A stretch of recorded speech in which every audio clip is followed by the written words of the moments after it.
Food in Minecraft used to be a lot different as there was no hunger bar, meaning food would be used to instantly heal your hearts instead. When eating food, you didn't even have to wait for the animation to finish as there was no animation. The food just instantly disappeared like you were Matt Stoney. The one downside to this though was that the food was not stackable. This meant that in order to stay alive while caving, you had to fill half your inventory up with food, allowing you to only have a little bit of space left for collecting ores. This made everything so much slower, especially because you can't sprint in these versions. You might have heard of the Aether mod, which is probably one of Minecraft's most famous mods, but did you know that Notch almost made this mod a reality? In beta 1.6, a sky dimension was added to the game and could be accessed using mods. Notch said that this dimension could have been a dream world where the player would have a random chance of being teleported to while sleeping in the game. Unfortunately, this dimension was never added to Minecraft, and instead this concept was later turned into the end. Speaking of sleeping in Minecraft used to be really annoying. In older versions of Minecraft, when trying to sleep in an area that was accessible by mobs, the game would wake you up every time a hostile mob was standing near you, even if you were separated by a wall. This made sleeping basically impossible unless you had a nuclear fallout shelter to sleep in. We've talked about some of the things added for April Fool's updates already in this video, but one of the most interesting April Fool's updates was 1.rv-pre1. Kind of a weird update name in itself. In this update, a few items were added such as the ankle monitor,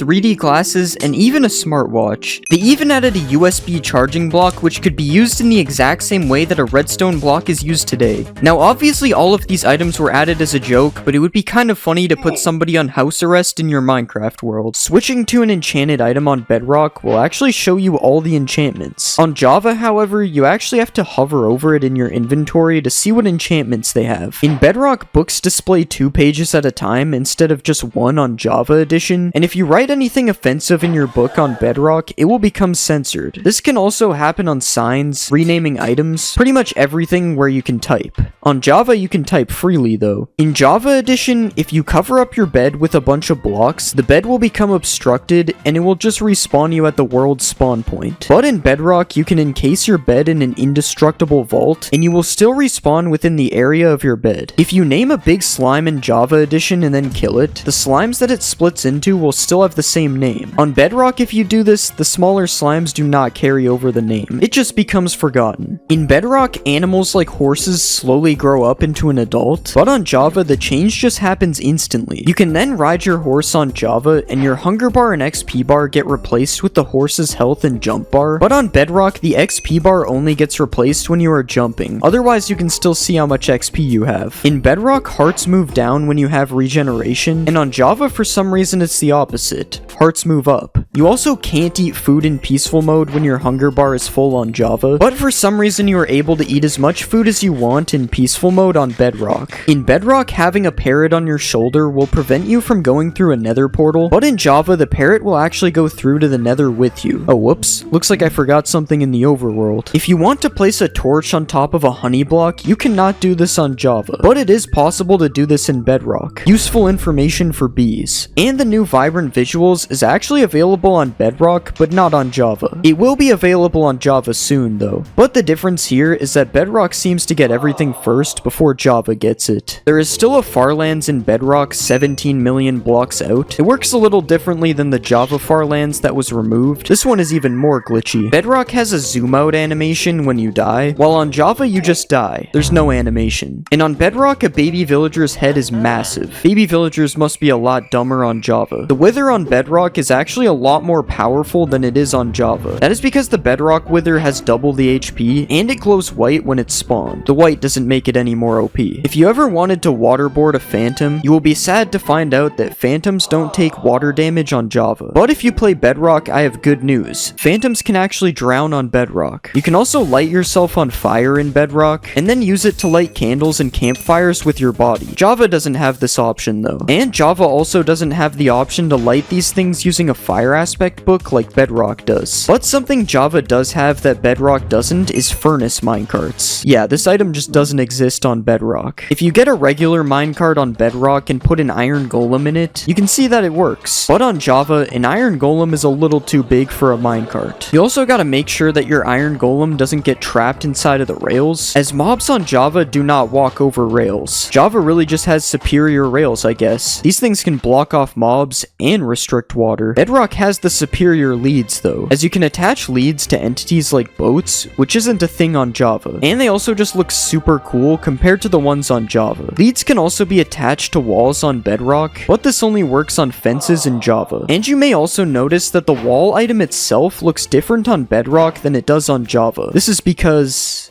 well, I don't know why it's like this actually. You can also look at iron bars on Bedrock and notice that they are a lot more symmetrical than they are on Java. And bubble columns look completely different between the two editions as well. I'm gonna say that Java wins this one. The bubble column looks way more natural. In Java, if you spawn a wandering trader spawns. But in Bedrock, if you spawn a wandering trader, it comes with 2 llamas at no extra cost. Bedrock always has the best deals. That is until you find out that carving a pumpkin on Bedrock only gives 1 seed, but on Java it gives 4. And if you've ever seen the inside of a pumpkin in real life, neither of these make any sense. I swear those things have infinite seeds. When you pull a crossbow back on Bedrock in first person, you can see part of your hand. On Java you cannot see any of your hand, which means you don't have hands on Java. In Bedrock you can place snow underneath flowers, and you can use bone meal on flowers to make them spread. On Java, neither of these things are possible. But what's possible on Java is climbing up a trapdoor ladder.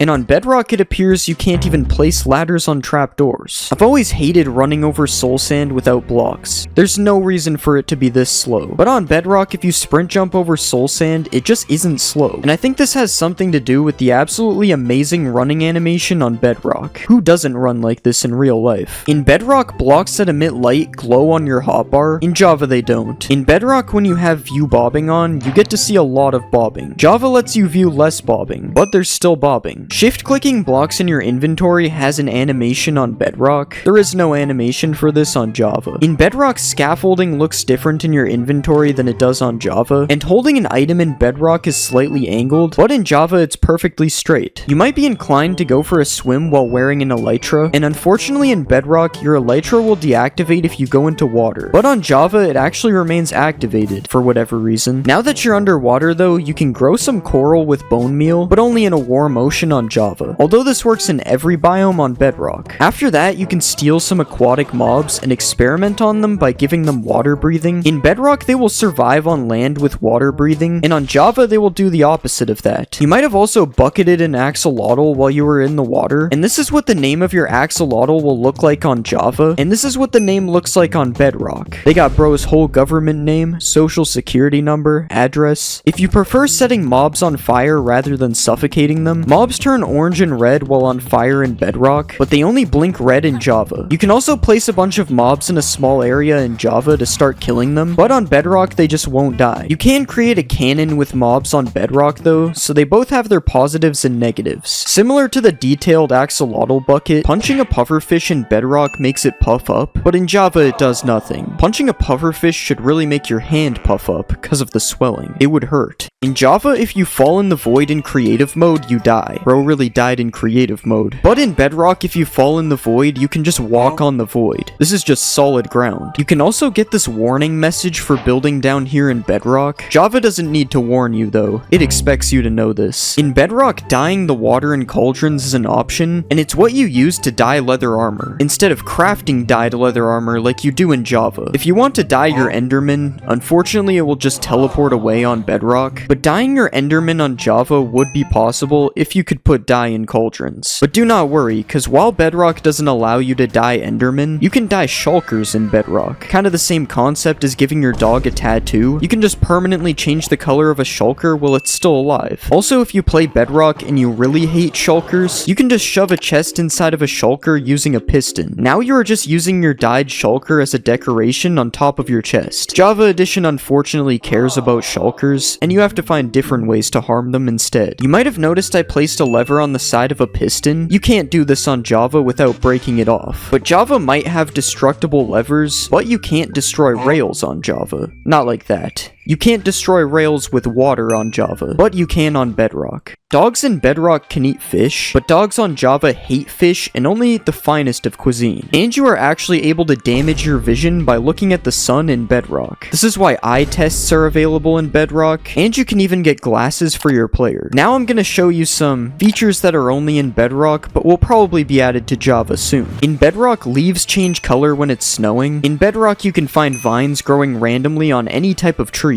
Water has different colors in Bedrock depending on the biome you are in. You can even get red water in the Nether, the most useful thing I've seen so far. And that's it. That's the only things from my list that I can see getting added to Java. In Java Edition, if you blow a mob up that can drop a head with a charged creeper, it will drop the head 100% of the time. But this only works with one mob at a time, but on Bedrock, you can blow up multiple mobs and get all of their heads at once. If you ever wanted to ride a boat through a wall, unfortunately that's not going to happen on Java Edition, but you can place some slabs at the bottom of a wall like this, and then boat through it just fine on Bedrock. In Bedrock, you can give items to armor stands. Originally, I thought you could do this on Java. I was disappointed to find out that you can't. And you can also name an armor stand dinner bone to turn it upside down on Bedrock. I'm starting to think Bedrock may actually be better, which is why I will showcase the difference between bridging on Bedrock and Java. This has just never made any sense to me how this is possible on Bedrock. It feels like something out of a Roblox game. In Bedrock, you can ride a skeleton horse without a saddle. You can't even ride a skeleton horse at all on Java. I really thought you could. Everybody knows that leather armor is the most useless armor in the game, but did you know that leather armor isn't even leather armor? In the early versions of Minecraft, leather hadn't been added to the game yet, so players would instead have to craft this armor using wool blocks that you obtained by punching sheep and turning them bald. This armor was eventually replaced with leather armor, but the texture remained the same, meaning the armor you wear today might not be what you think. Speaking of weird armor things, did you know that Minecraft's old armor system actually worked a lot differently? To start off, armor used to absorb all types of damage, including fall damage, meaning you could jump off of a massive mountain and survive wearing full leather armor. But you also might have noticed that I have 10 armor bars wearing leather armor. How is that possible? Well, prior to beta 1.6, all armor actually provided the same amount of protection, and the amount of armor bars you had was actually reflected by the amount of durability left on your armor. This meant that the only actual difference between leather and diamond armor was how fast it breaks, which in Minecraft Alpha was pretty fast. When thinking of the most iconic Minecraft item, you probably think of diamonds, but what if I told you that diamonds weren't even diamonds when they were first added to Minecraft? When Notch first added diamonds to Minecraft, he decided it would be a good idea to refer to them as emeralds instead of diamonds. Maybe this is why villagers have been after them this whole time. In the early versions of Minecraft, creepers never used to explode. Well, kinda. In the in-dev stages of the game, creepers existed as a hostile mob, but they would just melee attack you instead of explode. Don't let this fool you though, as for some reason they still exploded upon killing them. In Minecraft there are many structures, such as villages, shipwrecks, and even woodland mansions. But there is actually a structure that came before all of these, a structure that no longer exists today. When creating a world in the in-dev versions of Minecraft, you would spawn inside of a starter house that was located in the center of the world. The starter house was made up of wooden planks and stone like this, but in older versions it was just a big mossy cobblestone house. The house was filled to the brim with a bunch of chests, and each chest contained a stack of every item in the game. This seems pretty OP, and we can see why it doesn't exist today. Speaking of structures, when you think of villages, you usually think of villagers. The iconic Minecraft mob, which you can kidnap, take advantage of its self-scamming trades, and even enslave it to create a civilization. But did you know that when villages were first added to the game, there were actually no villagers to go with them? Just an eerie ghost town in the middle of nowhere. You've probably milked a cow in Minecraft before, maybe even a mushroom cow if you were looking for some soup. But I bet you've never milked a squid before, and that's because you were only able to milk squids for a short amount of time in beta 1.2 before Mojang later removed this feature. Why could you milk a squid in the first place? That I have no idea. One of the most cursed things in Minecraft is placing water in the Nether, which is made completely impossible by having it instantly evaporate upon being placed. This wasn't always the case though, because in earlier versions of Minecraft you could actually place ice in the Nether, and then when it melted it would cause water to flow out like normal. You better keep this information out of the hands of the wrong people though, or you might end up with an ocean in the Nether. Minecraft's blocks have seen major updates over the years, but there are some things about these blocks that used to be completely different. To start, chests used to take up an entire block, causing you to actually be able to use them as a building block, and it didn't look that bad. Furnaces used to have a stone layer on top instead of the cobblestone that we see today, and climbing ladders used to require only one ladder every 2 blocks blocks instead of a straight line. But did you know that a secret slab used to exist in the game? In the really early versions of Minecraft, Notch added the dirt slab to the game, which was supposed to help make the mountains look more natural. But as you can see, it didn't really work. Most people think that crying obsidian was added in the Nether update, but crying obsidian was actually seen in the game's files all the way back in beta 1.3. But instead of looking like this, it looked like this. I can see where the crying in the name comes from now. In beta 1.4, locked chests were added all around the map as an April Fool's update. Upon clicking on these chests, you would just be given a prompt telling you that you need to buy a Steve Co. supply crate key to open the chest, which was obviously a joke. These chests would end up getting removed from the world generation in the next update. I guess we'll never know what was really inside of these chests. Do you think Minecraft brewing is confusing now? Well, it's nothing compared to Minecraft's original brewing system. In beta 1.9 pre-release 2, cauldrons were added to the game and their original use was to brew potions. All you had to do was click a water-filled cauldron with a potion ingredient and then you could retrieve the potion using a glass bottle. Seems pretty easy, right? That is until I tell you there were 30 different potions in the game, all with confusing names. That brewing system was crazy, but not as crazy as time travel being added to Minecraft. In the beta 1.8 pre-release, Mojang added the ability to build a time machine in survival Minecraft. Well, you don't actually need a time machine, you just need to press F6 to go back in time and F7 to go forwards in time. I wonder if Minecraft will ever have a 4D version in the future. In Snapshot 15W14A, another April Fool's update, attacking mobs is completely disabled and the only way to progress is by left-clicking mobs to increase your hearts, which was also known as the love meter. This update added a bunch of mobs that were never seen again, such as the love golem, the pink wither, and even the smiling creeper, which upon exploding actually gives you flowers instead of killing you. None of this was as weird as the way you beat this update though, which is by gaining a certain amount of hearts and then completing a Minecraft-themed game of Minesweeper. I think from now on I'll just stick to playing regular Minecraft. Regular Minecraft isn't always so regular though, as the original method of respawning the Ender Dragon was added in Snapshot 15W31A. In this snapshot, you could respawn the Ender Dragon simply by building a creeper's face out of clay inside of the end. And no, I'm literally not joking, this one is real. Also in beta 1.9 pre-release 3, you could locate the stronghold based on these massive glass pillars that came out of the ground, and upon entering the portal room, you might notice something a little different about the end portal. That end portal was not nearly as different as the original Endermen though. When Endermen were first added to the game, they actually had green eyes, and upon attacking them, they would make zombie sounds instead of the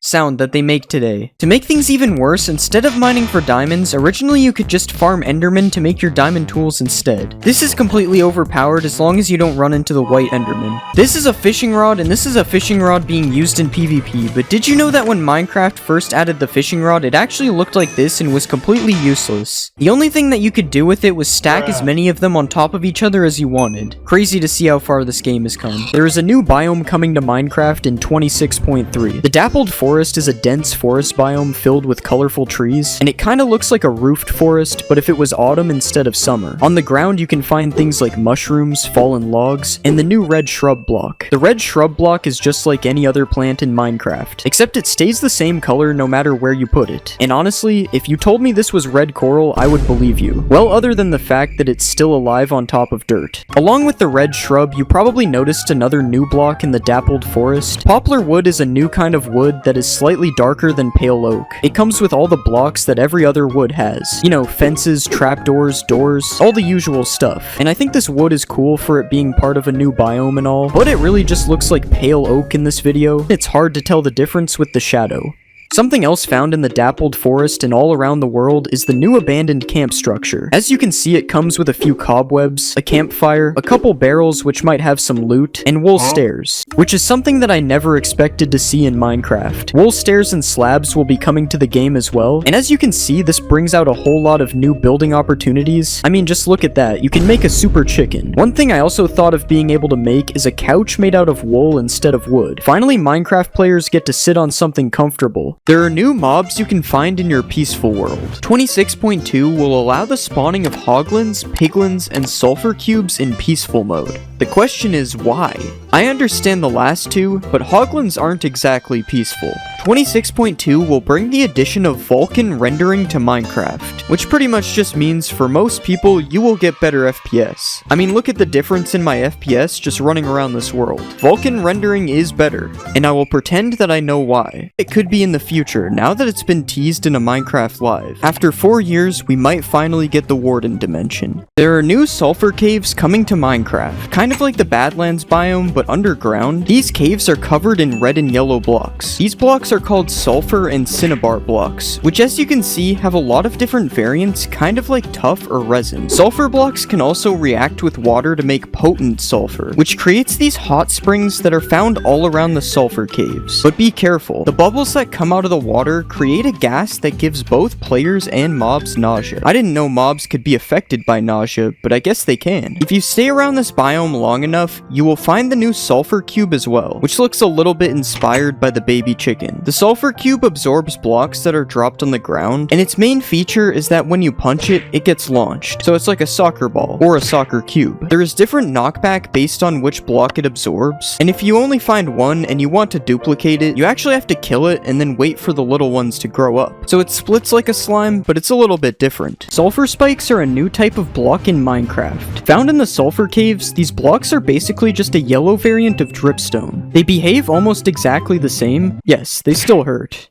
And you can even break them with a trident just like dripstone. I didn't even know you could do that. I'm going to be busting 224 mob myths to see if they are true. Starting with this first myth, apparently naming a rabbit Toast changes his skin. So let's just get our Toast name tag, and we'll place a rabbit like this, and let's just name him. And yeah, it actually changes his skin. I've never seen the skin before, that's actually pretty cool. Apparently an Enderman can stand in a cauldron. So as you know, when you put an Enderman in water, it just TPs away like that. But what if you put an Enderman in a cauldron? Wow, he's actually just standing in the water. He doesn't even TP away. Can fish breathe on land with water breathing? Alright, this one sounds really stupid. There's no way this will work, but let's try it. And now the fish has water breathing, so let's see if it suffocates. Okay, yeah, the fish is taking damage and he died. This one is false. Will a baby villager jump on a bed? So let's just spawn a baby villager like this, and apparently he's supposed to just jump on this bed randomly. Okay, well right now he's following his parent, so we have to take care of that. And now let's see if he jumps on this bed. Okay, he's standing on the bed, and yeah, he's jumping on the bed. This one is true. Apparently a hoglin can survive a 50 block fall. So we have our hoglin here, and I'm sorry buddy, but you're going off the edge. And no, the hoglin did not survive. This one is false. Speaking of dying in lava, apparently witches can't die in lava as well. So let's spawn a witch, and she's dying right now. Oh wait, they actually drink the fire res pot and live. This one's true. Witches can't die in lava. Apparently foxes can make a 4-block jump. So let's just put a chicken up here, and we'll spawn a bunch of foxes down here. And yeah, they jumped up and got that chicken immediately. This one is true. Apparently if you kill a zombie pigman in one hit, the other ones won't attack you. So let's just one hit this pigman, and yeah, they're not attacking me. This one is true. Can you put a pumpkin on a villager's head with a dispenser? So let's just trap our villager, and we'll put a dispenser here. Now let's add the pumpkin to the dispenser, and let's see if it puts this on his head. Yeah, this one's actually true. The villager's wearing a pumpkin now. Apparently you can trap a warden by quickly placing wool over top of him. So let's just start spawning our warden like this, and if we place wool like this, apparently this traps the warden. And yeah, this one is true. The warden is just kind of trapped in wool now. That's so funny. Apparently if you right click a villager during a raid, it will sweat. So let's just right click this guy, and I swear I just saw water particles coming from him. Yeah, there's water particles coming from him. This one is true. The villagers really do sweat during the raid. Apparently a dolphin will pick up diamonds. So let's just throw some diamonds to this dolphin, and he's going back for them, I think. And yeah, the dolphin is picking up diamonds. That's so cool. He even throws them back to me. It's just like an allay, but underwater. Will a zombie chase an invisible villager? So we have our zombie right here, and let's just make this villager invisible, and we made the zombie invisible too. Okay, we have to redo that. Alright, let's just try this again. And yeah, he's chasing the invisible villager. This guy has some really good eyesight, I guess. Apparently if you trick a skeleton into lighting TNT, it will make creepers drop a ton of music discs. So let's just get the skeleton to shoot the TNT like this, and he shot the TNT, so let's see what happens. And yeah, they dropped a ton of music discs. That's so cool. I had no idea you could get music discs like this. Apparently you can milk goats. Okay, I don't know how I've never heard of this one, but it actually makes sense. So let's see if it gives me milk. And yeah, the goat actually gives gives me milk. How did I not know this is true? Can you put 2 parrots on your shoulder? So let's just tame our parrots like this, and we got 1 parrot on our shoulder. Let's go for 2. Okay, I don't really know if this one's true. He doesn't seem to be getting on. Oh wait, it actually worked. He got on my shoulder right when I thought it was false. Okay, I guess this one is true. You can dual wield parrots, but can you get 3 parrots? I don't think so. He's just running away from me. Apparently a witch can't die to instant damage potions. So let's just rain instant damage potions down. And yeah, the witch is just drinking instant health and it's countering it. This one's true. Will lightning turn a mushroom cow into a brown cow? So let's just spawn a lightning bolt. And yeah, it turns it into a brown cow, but not the brown cow you would expect. It's actually a brown mushroom cow. Will a baby piglin ride a baby hoglin? So let's get our baby hoglin right here, and we'll spawn a ton of baby piglins. And now let's see if one of these guys rides the hoglin. Okay, nothing is happening so far. Oh, and one of them actually is riding on the hoglin. This is true. And wait, multiple of them are stacking on top. You can make an entire piglin stack with this. This is so cool. Apparently, if you breed 2 different colors of sheep, it'll combine their colors. So let's just breed these sheep, and it should make a purple sheep. And yeah, this is true. Now we have a baby purple sheep. This is kind of cool. Apparently, hostile mobs can't cross over rails. So let's just place some rails on the ground like this, and we'll spawn a bunch of zombies. And yeah, it looks like they can't get me past these rails. This one is somehow true. Apparently, the warden can't kill you on carpet. So let's just stand on a carpet like this, and it's already looking kind of bad. I have the darkness effect. Okay, the warden is literally standing right beside me. There's no way he doesn't kill me, right? Okay, yeah, he's getting angry. Okay, yeah, that one's false. I don't know who thought of that. There's no way that was gonna work. Apparently, iron golems don't take fall damage. So let's just push this guy off, and let's see if he takes fall damage. No, he actually didn't take fall damage. This one is true. I guess that's what happens when you're made of iron. You're just invincible. Apparently, turning a shulker invisible will make him lose his shell. Yeah, this one is true, and this looks so weird. There's literally just this little head right here. Apparently, you can spawn a giant slime. So apparently, using this command, I will spawn a giant slime. So let's just try it. Oh my god, this slime is massive. Yeah, this one is definitely true. I would not want to run into this slime in my world. This guy is huge. And along with a giant slime, apparently you can spawn a giant magma cube as well. And yeah, it literally works the same as the slime, and I actually have no idea where he just went. He just flew away. Like, look when he jumps, he just completely disappears. This one is definitely true. Do zombie pigmen crush turtle eggs? So we have our zombie pigmen here, and yeah, they're literally just crushing the turtle eggs. That's kind of mean. I don't know why they would do that. Will a skeleton turn to a stray if you trap it in powdered snow? Okay, he's shaking, and yeah, he turned into a stray. This one is true. Are you able to turn the wither invisible? Alright, let's splash him with invis, and no, we can still see the wither. And honestly, that's kind of good. The wither would be absolutely terrifying if you could make him invisible. Will looting work if the sword is in your offhand? So let's just put this sword right here, and we'll hold out another sword, and let's kill the mushroom cows with our diamond sword instead. Alright, that one just dropped 2 beef and 1 leather. What about this guy? Alright, 1 beef and 1 leather. I don't think it's true. Looting would give way more. Can a blaze light a campfire? So let's just get this blaze to shoot at us. Okay, yeah, he hit the campfire and it actually lit it up. This one is true. Apparently there's a game rule that will completely disable the warden from spawning. And yeah, this is true. There's a game rule called do warden spawning, and if you set it to false, the warden will no longer be able to spawn in your world. Can a bee survive a hit from the warden? Alright, I honestly have no idea how this one would be true. I mean, how is a bee gonna survive an entire warden? Okay, it looks like the warden's found him. Oh, and he's getting angry. And no, the bee did not survive a hit from the warden. This one is false. Will a camel protect you from taking damage from a ravager? So let's saddle up our camel, and we'll just go in survival like this. And no, this one is not true. I'm still being hit by the ravager. Apparently, if you give an allay an item, it can't explode. So we have our allay right here, and we'll give him a diamond. And now let's place a ton of TNT all over the place, and we'll just put some diamonds here so we can go get them, and we'll light the TNT.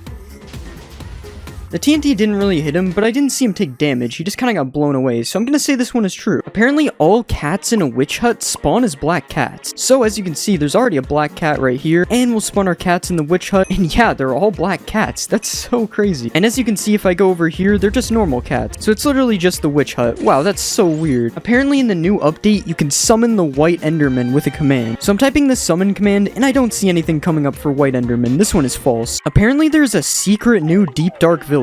So let's just spawn a villager, and no, this is just a normal villager. There's no new deep dark villager in this game, I'm sorry. Apparently sniffers can sniff for seeds in the end. So we have our sniffer right here, and let's see if he can find some seeds. Alright, he's sniffing the air. This might be true. Okay, he's been sniffing for a long time, and he hasn't found anything yet. I don't think this one is true. Apparently there's a new bat in the new update. So let's just spawn a bat right here, and yeah, this is actually a new bat. This looks so cool. Can you give a snow golem fire resistance? Alright, so we have our snow golem right here, and let's just splash him. And yeah, he has particles, but does this actually work? And yeah, the snowman is just swimming in lava and not dying. This is the weirdest thing I've seen. Does an evoker turn blue sheep red? Alright, so we have our blue sheep here. I don't really know why this one would work, but let's just spawn our evoker, and he's doing something. And the sheep actually turned red. What? Why doesn't this guy like blue sheep? Apparently putting a pumpkin on your head stops endermen from attacking you completely. So we have our enderman right here, and let's just put a pumpkin on our head, and now let's fight the enderman. Okay, yeah, he's hitting me. This one is definitely not true. The enderman still attacks you when you have a pumpkin on your head. It's only good for looking at them. And speaking of fall damage, does a breeze take any fall damage?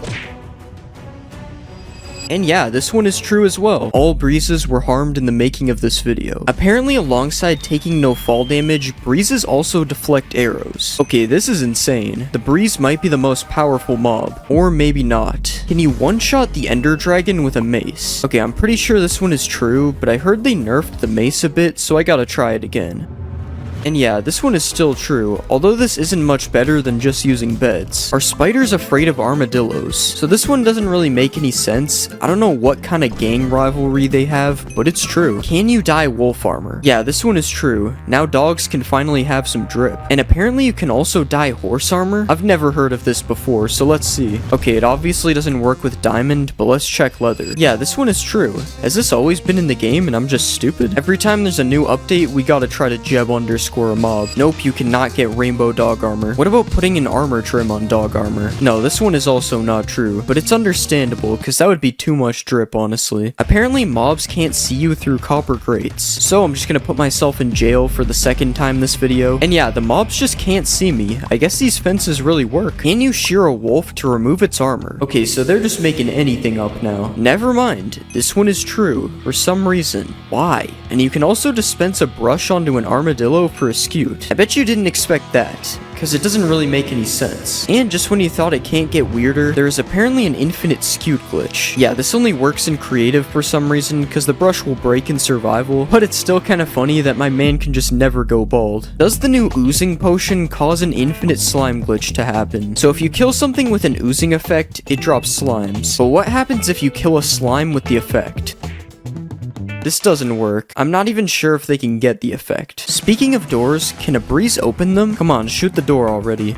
Yeah, this one is true. I guess no house is safe anymore. Can you put armor on a baby wolf? No, unfortunately you cannot. It's probably a few sizes too big. Everyone knows you can undye things with a cauldron, but can you use it to undye a dog's collar? Come on, it's bath time, buddy. No, you cannot. He still has a blue collar. Will a dog with armor survive a hit from a warden? Okay, he survived a lot more than one hit, and it looks like he can even survive a hit with no armor as well. Still didn't seem to help him that much though. Okay, we got a lore update from earlier. Apparently you can breed armadillos with spider eyes, and now it makes sense why the spiders are scared of them. Okay, it still doesn't really. I mean, the spider is at least double the armadillo's size. Will a zoglin attack an armor stand? Okay, this one is just stupid, but let's try it. Nah, there's no way. What about a hoglin? Hoglin seems unfazed. Yeah, I'ma just leave these guys to it, I guess. Is a bogged able to breathe underwater? Yeah, I don't think this guy's gonna drown anytime soon, so this is true. Will an armadillo die in a snow biome? Let's just place our armadillo here. No, it doesn't seem like it. I think he's chilling, literally. Is there a new bat texture in Minecraft 1.21? Yes, there is a new bat. Can you attach a mob to another mob? So with the new leads, I should be able to attach two mobs together. Just gotta crouch. Yeah, it's true. We got a pig centipede. Can I attach a mob to a happy ghast? Okay, we'll attach the pig and... Okay, never mind, the pig's not there.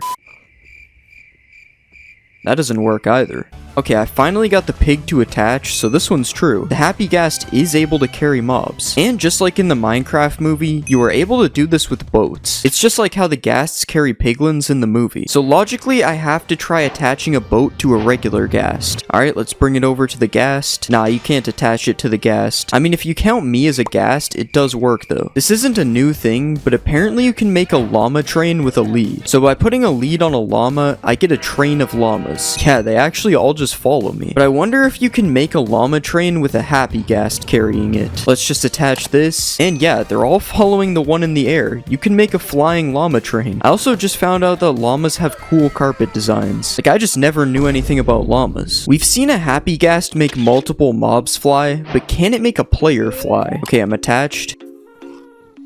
Wait, I swear I just moved. I'm kind of getting pulled. Okay, so if I take my happy ghast all the way up here. Okay, I'm up high. It should pull me now. Now it's just doing nothing, bro. I swear it worked. I don't know. I'm like 90% sure it worked. I'm gonna have to say that one was half true. Is it possible to walk on a happy ghast? I'm not talking about the one I'm standing on right now. One without a harness. Yeah, you can also walk on one without a harness. That's pretty cool. But now let's try it on a regular ghast. Okay, that is not possible. This is definitely going to be used to troll people on parkour maps or something. Apparently, if you stand on top of a happy ghast, it will start flying down. So you gotta fly up a bit for this to work. That would be if this was true. The ghast actually just stays in the same spot no matter what, which makes sense for like building purposes and stuff. Is it possible to craft the new dried ghast? So if you put some ghast tears and bones like this, okay, never mind. That's the old recipe. This is the actual one. You can get a dried ghast for some reason. I don't know why you can craft this. So when you put a dried ghast in water, it goes through different phases like this. But does it age backwards when you take away the water? Yes, it actually does age backwards, causing you to have to start over again. Weirdly enough, I feel like this still made it turn lighter though. Apparently there is a way to duplicate a dried ghast. Okay, so I put a ghast in a hole. That did not duplicate it. Yeah, I don't think this one is true. Can I bring a pet with me onto a happy ghast? So let's just spawn our ghast here. Wait, this is a regular ghast. That is not a happy ghast. Okay, now can the dog get on the happy ghast with me? He's just kind of looking at it. Maybe if I go down? Nah, I don't think this is true. Since you can feed happy ghast snowballs, I wonder if snowballs damage regular ghasts. I'm not even gonna spawn a ghast. I feel like I'm on the hunt right now. 12 seconds later. Okay, this is very loud screaming. Okay, I'm just giving this one up here. If it is true, it takes too many snowballs to do it. If you leave a happy ghast, will it stay in the same place? So I'm just gonna fly until we can't see our ghast anymore. Okay, we can't see the ghast anymore. Let's head back. Yeah, it's still chilling around the same area. Apparently happy ghasts follow you with a harness. So this doesn't work on a ghast that already has a harness, but does it work on a newly spawned one? Yeah, the ghast follows you when you hold a harness, which makes it a lot easier to put a harness on it if you're not in creative. Can you put a happy ghast in a boat? Doesn't look like it. He's flying away. Can you even put a regular ghast in a boat? Okay, I guess you can't put either in a boat. Kind of a dumb myth, but do ghasts attack happy ghasts in the nether? I don't think they attack each other in the nether. It would be cool if there was like ghast wars or something. Does a ghast turn happy if it comes through to the overworld? Okay, we're just spawning a ghast. We're not bringing it through. Will this ghast turn happy thanks to the overworld? Okay, it's been a while, so I'm doubting that this works, but it really should work. I think it would make the Uneasy Alliance achievement make more sense as well. Now let's try the reverse. Does a happy ghast get unhappy in the nether? So this is the happy ghast from 2 myths ago. This ghast has been in here for about as long as we were testing the last myth, and there's still a smile on its face. I mean, we could leave it for a little bit longer, but I think this is false considering you're supposed to be able to bring happy ghasts to the nether. Now it's time to see if a regular ghast will follow a happy ghast to the overworld. Maybe the regular ghast will see it go through and try to see what's on the other side. These things are way too slow, man. I think we're gonna need a little bit bigger of a portal to get him through. Let's make one of those giant portals. Okay, that's gonna be big enough.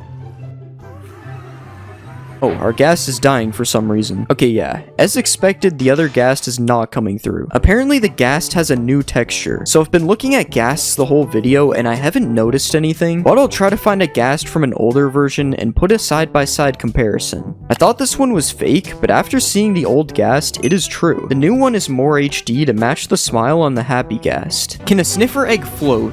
Yeah, it can float. Is there something the sniffers are hiding from us? Wait, will the egg hatch in the air? Okay, yeah, it does. I'm sorry, Snifflet. I didn't know it would work. Can the new mobs go upside down? Okay, so we have a dinner bone name tag, and yeah, it works for a sniffer, and it also works for a camel. This looks so weird. Can you breed bees with the new pink petals? Yeah, you can, but the only reason this works is because they're a flower. Can you put a baby sniffer in a boat? So we already tried with a big sniffer and it didn't work, but yeah, it works on a baby sniffer. This is true. Wait, maybe you can grow the sniffer in the boat. No, never mind. It just gets teleported out. Another mob that can't fit in a boat is a camel. But yeah, it also fits in a boat as as a baby, although the same thing happens when you grow it, unfortunately. Can you bounce off of a slime? So obviously you can bounce off a slime block like this, but does it work on a slime? No, it doesn't work, but I don't understand why. They are both made from slime balls. Striking a villager with lightning makes it a witch. Yeah, this one is true, and it really makes me wonder what striking a person with lightning does. Do parrots dance when you play music? Yeah, wait, they're going crazy. Unfortunately, this doesn't work when they're on your shoulder, though. Do frogs eat silverfish? No, it doesn't look like they eat these guys. This one is false. Can piglins use a totem of undying? Here you go, man. Take the shiny object. I think it has to be a baby because the big ones are already holding something.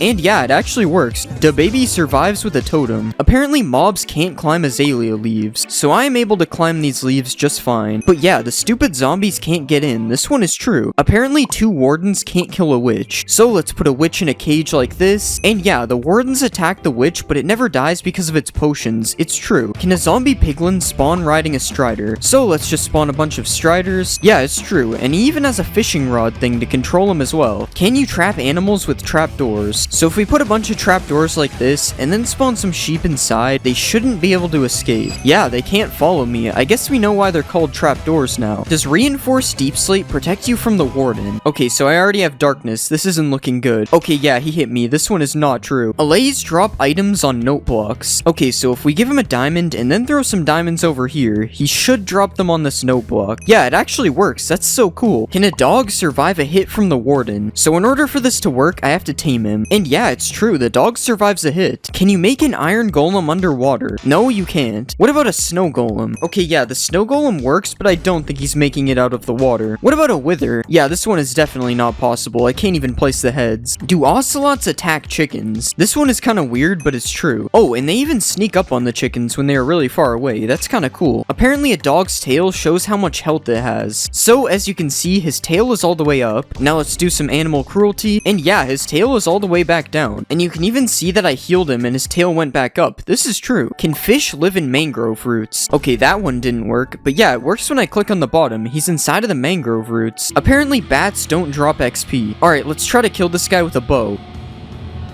Wow, first try. Yeah, he didn't drop XP. This one is true. Can you kill blazes with water bottles? So I've heard of killing blazes with snowballs, but never water bottles. Yeah, it works, but it's gonna take a lot of water bottles to kill one of these guys, so a sword or an axe is a way better method. Do llamas attack wolves? Okay, the wolf is literally sprinting away. And yeah, it's true. I didn't know llamas had any enemies. Except me, of course. Can you put armor on a villager? Yeah, he's taking way less damage now. This one is true. Does stained glass change the color of a warden's sonic boom? Okay, let's just provoke the warden again. No, this one isn't true. It's still blue. Can a group of wardens blast away the ender dragon? Alright, let's spawn a ton of wardens. Yeah, it's true. They sent him flying. Can you shear a goat for a goat horn? I really doubt this works. It makes no sense. Yeah, you can't do this. You just gotta wait for them to ram into you. Can you escape phantoms by going underwater? Nope, it looks like these guys can swim as well, if they weren't already annoying enough. I guess the only option to get rid of them is by sleeping. Do foxes get stuck in snow when chasing chickens? First, it's the ocelots killing chickens, and now it's foxes. Everybody hates these guys. But yeah, they get stuck in the snow for a second when chasing them. That's kind of funny. Apparently, ghasts can't swim. Okay, it's definitely not true. He is still chasing me underwater. Can you look at enderman through glass? So this is me looking at an enderman without glass. Not good. And this is me looking at one with glass. Yeah, he doesn't attack me anymore. It's true. Does naming a Vindicator Johnny make him attack all mobs? This one is kind of strange. I don't know what Johnny did. But yeah, it's true. For some reason, he goes on a rampage.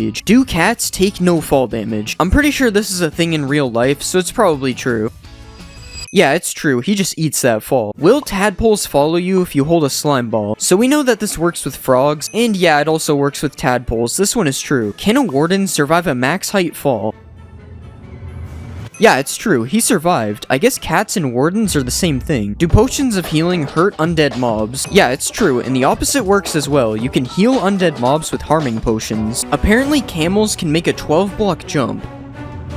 Yeah, it's true, they need this guy in the NBA. But now let's see if a camel can protect you from the ender dragon. This is kind of a weird situation. How would a camel even get to the end? But yeah, it actually works, but it's not looking good for my camel. Apparently you can't attack a camel's head. This one seems kind of weird. I'm sorry, camel, if this doesn't work. Oh, it's actually true. How is this possible? Can you breed camels with cactuses? Alright, let's just feed them both some sharp objects. And yeah, somehow this one actually works. Do all camels run the same speed? So everyone knows that each horse horse moves at a different speed, but does this also work for camels? Okay, it's been 10 seconds and he made it here. Now it's time to try a different camel. Okay, it's the exact same speed. This one isn't true. Do piglins wear mob heads? There's no way this one is actually true. This looks so funny. Wait, what if you use a piglin head on a piglin? Okay, this one is really cursed. He has double ears. Does a camel fit in a boat? No, it does not. This guy is way too big. What about a sniffer? A sniffer also doesn't fit in a boat. This is sad. He'll never be able to become a pirate. Does a sniffer egg survive being hit by an anvil? So if you do this to turtle eggs, this is what happens. So I wonder if the same thing happens with sniffer eggs.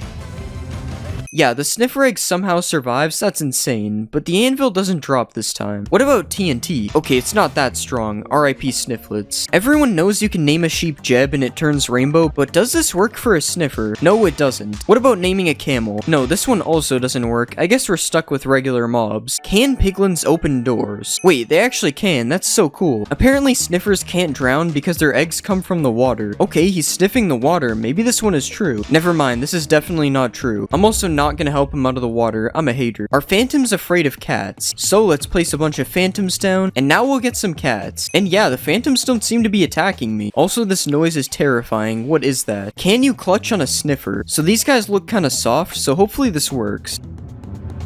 Okay, it definitely doesn't work. This is false. Can you put horse armor on a camel? No, you can't. And even if you could, you wouldn't be able to use the saddle, so it would suck anyway. Are villagers able to sleep in the nether? Yeah, this one is true. These guys somehow don't make the bed explode. Whoops, I didn't think that would happen. Apparently, the warden isn't actually blind. So in spectator mode, you can see what any mob sees by left-clicking on it, and that includes the warden, who is definitely able to see from what I'm seeing. Apparently, you can't name a mob name tag. Yeah, so you can't even name a name tag, but you can do it like this, so I guess it's false? Oh wait, I actually just found a way to do it technically. Apparently a camel can survive a 50-block fall. Sorry man, I gotta do this.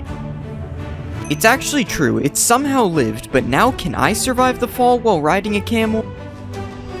Okay, this one isn't true. The camel did not absorb my fall. Can a camel prevent you from being hit by mobs? This one is true. They're not hitting me. But I'm curious if this also works on the warden. Okay, it actually doesn't look like he can hit me. Wow, the warden's getting a little close. Are all sheep pink in a cherry blossom biome? This one isn't true, but let's just pretend it is. It looks a lot better this way. Can you clutch on a camel? You can clutch on a horse, so this should be possible. As long as I don't mess this up, of course.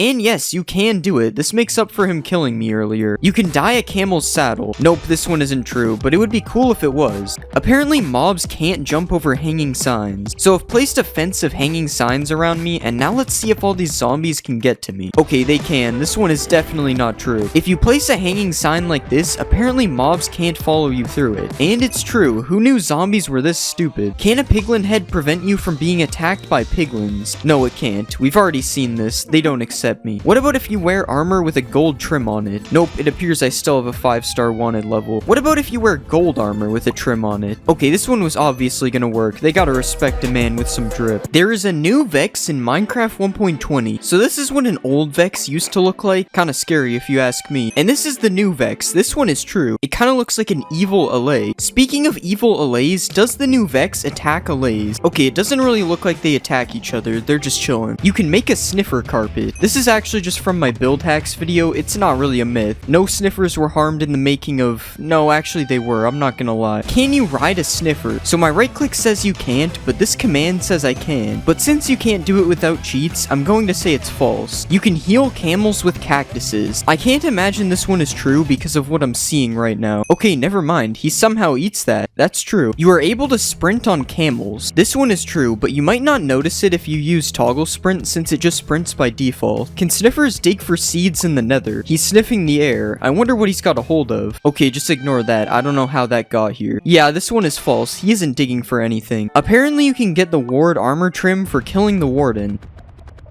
Okay, this is taking way too long. I'm just using the command. No, he still drops the skulk thing, whatever it is. There's a new cherry blossom villager variant. No, there isn't. Can you transport pets on a camel? So I don't really know how you would do this. I'm assuming my dog would just get on the camel, and it isn't. So this one is false. Are you able to swim on a camel? Okay, it's kind of working, but he's sinking slowly, and yeah, it kicked me off. I want to say this one is false, but it's also kind of true, because he can swim for a second, so I don't know. If you put a mob head above a note block, it will play a sound from that mob. Yeah, this one is true, and it works for every mob, including the skeleton. that was definitely real. Can a sniffer survive a hit from the warden? Okay, so we have our sniffer and our warden. We just gotta wait for this guy to find him. He's kind of blind. Okay, the sniffer died in one hit. This one isn't true. But what about a camel? Can a camel survive a warden? We just gotta wait for this again. Oh, and it actually worked. A camel can survive one hit from the warden. Camels really are just built different. Does spawning a cow in a cherry blossom biome make it a mulip? No, it does not. Does landing on a sniffer egg break it? No, either the sniffer egg is really strong or I'm not heavy enough. It's probably the first one. Can you ride a baby camel? No, you can't, unfortunately. But can you put chests on a camel? You also can't do this, but you'd think a mob this strong would be able to do that. Apparently, frogs follow you if you hold slime balls. Okay, so I don't think this one is 1.20 related, and I also can't even tell if it's true. Yeah, it's probably true. He seems to be following me. Apparently, you can trap and kill the warden with powdered snow. Alright, he's trapped. And it's working, he's dying. Okay, this is kind of sad. I'm gonna help him out. Apparently you can repair an iron golem. Oh, I can't hurt this one. Sorry, bro. Wait, it actually repairs him. I almost certainly thought this one was fake. It sounds so stupid. Hitting a mob through fire sets the mob on fire. Nope. Pretty sure I would have known about this if it was true. Striders can protect you from baby zombies. Let's get on this guy, and we'll go survival. Yeah, they can't hit me. I'm invincible. No baby zombie can ever kill me again. Mobs can't kill you in sugarcane. Let's put some zombies and a skeleton. Now I will set my game mode. I don't think it worked. This would be cool if it was true though. Spiders can climb the world border. Not too sure about this one. Oh wait, he's doing the thing. Spider climbing the world border. Where will he go? Actually, when will he stop? This is getting dangerous. Apparently spiders also infinitely climb the world border. Undead mobs don't burn underneath cobwebs. So I trapped a zombie and a skeleton in a hole. Let's set it to day. Wait, they're actually not burning. And as you can see, these guys are burning. This one is somehow true. This doesn't even make sense. Apparently ghasts can't see you behind cobwebs. I'm trapping myself in cobwebs. I don't think it worked, guys. Oh, not the underwater bed. Apparently rain kills snow golems. Slash weather rain.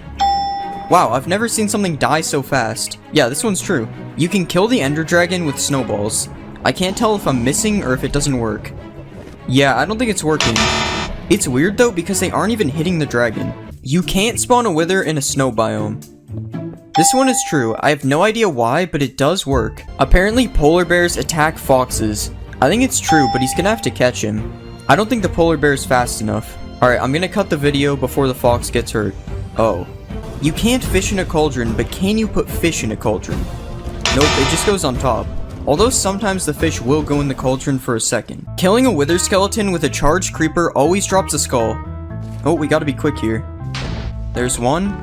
There's two. There's three. Either my luck is insane or this one is true.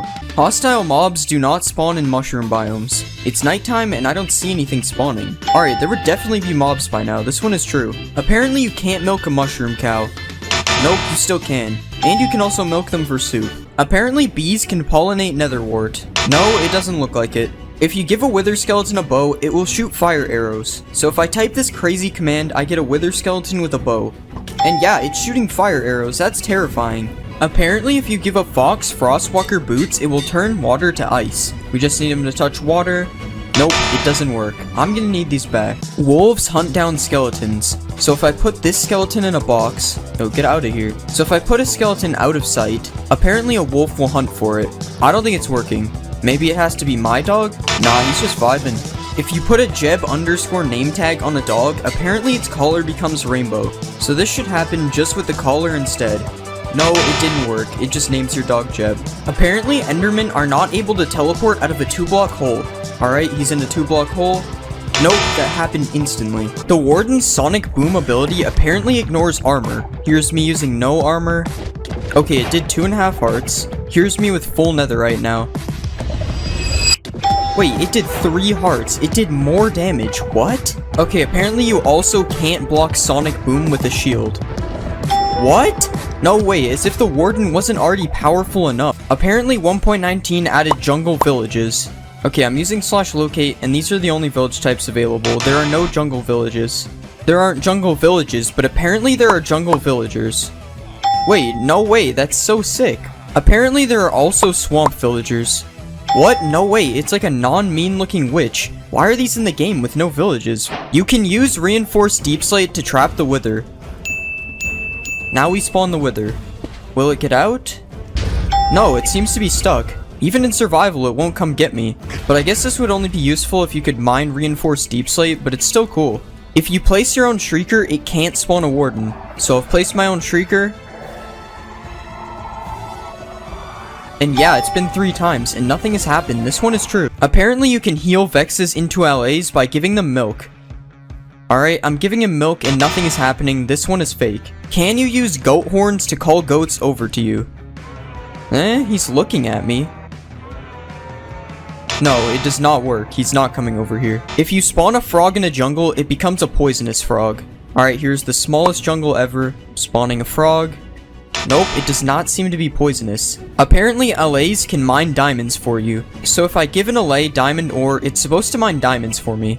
Nope, this obviously wasn't going to work. But it can collect diamonds for you. You can't spawn a warden on the surface. Well, since you can't spawn a warden using your own shrieker, it's impossible for one to spawn on the surface. Frogs will eat magma cubes and drop a frog light.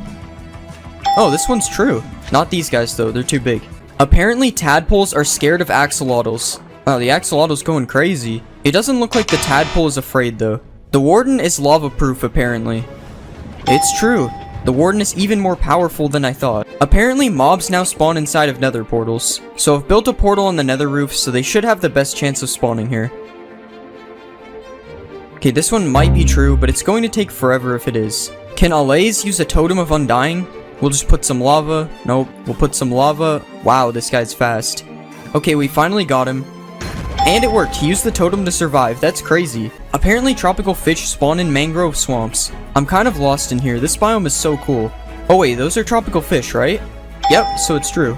Apparently baby pandas can sneeze out a slime ball. We've got 1 million pandas here. I'm hearing them sneeze, but no slime balls. Okay, so apparently I have to spawn lazy pandas? Yeah, I've been waiting for a while and there are still no slime balls, so I don't know. This is a TV that sort of looks like plankton for some reason, and to build this, you need to place an item frame with a glass pane over a stone block, and then you have to throw 2 tridents at the top like this. You can also build a laptop using a similar setup, except using a pressure plate and trapdoor instead. Another household item you can build with a pressure plate and trapdoor is a chair, which is basically just a laptop on top of scaffolding. There's also another chair which you can build using any type of wood, but it's a little big. And there's this chair you can make as well, which actually looks pretty cool. Just make sure you don't fall through the cushion while you're sitting on it. Something that is in almost everyone's house is a chandelier. What? You don't have one? Okay, maybe it's not this fancy, but I'm sure everyone has a small chandelier that can be built like this with signs all around the outside of it. It's more like a lamp, I'm pretty sure, but calling it a chandelier makes it seem fancy. If you want to build a kitchen, you'll probably need a fridge, and luckily you can build one using quartz, some item frames with the slab in it, and some banners. And if you even want to take this a step further, you can place a dispenser behind the banner and then put some food in it so it's more realistic. Speaking of food, you can use a waterlocked slab to make pasta like this. And you can also use a dispenser to place some armor stands inside of a slab and make a tiny grill cooking meat like this. If you eat too much food, you're gonna want to use the bathroom, and luckily you can make a toilet by placing a diamond helmet as water under a stair like this. And after using the bathroom, you might want to light some scented candles, which you can make really long by placing an end rod underneath.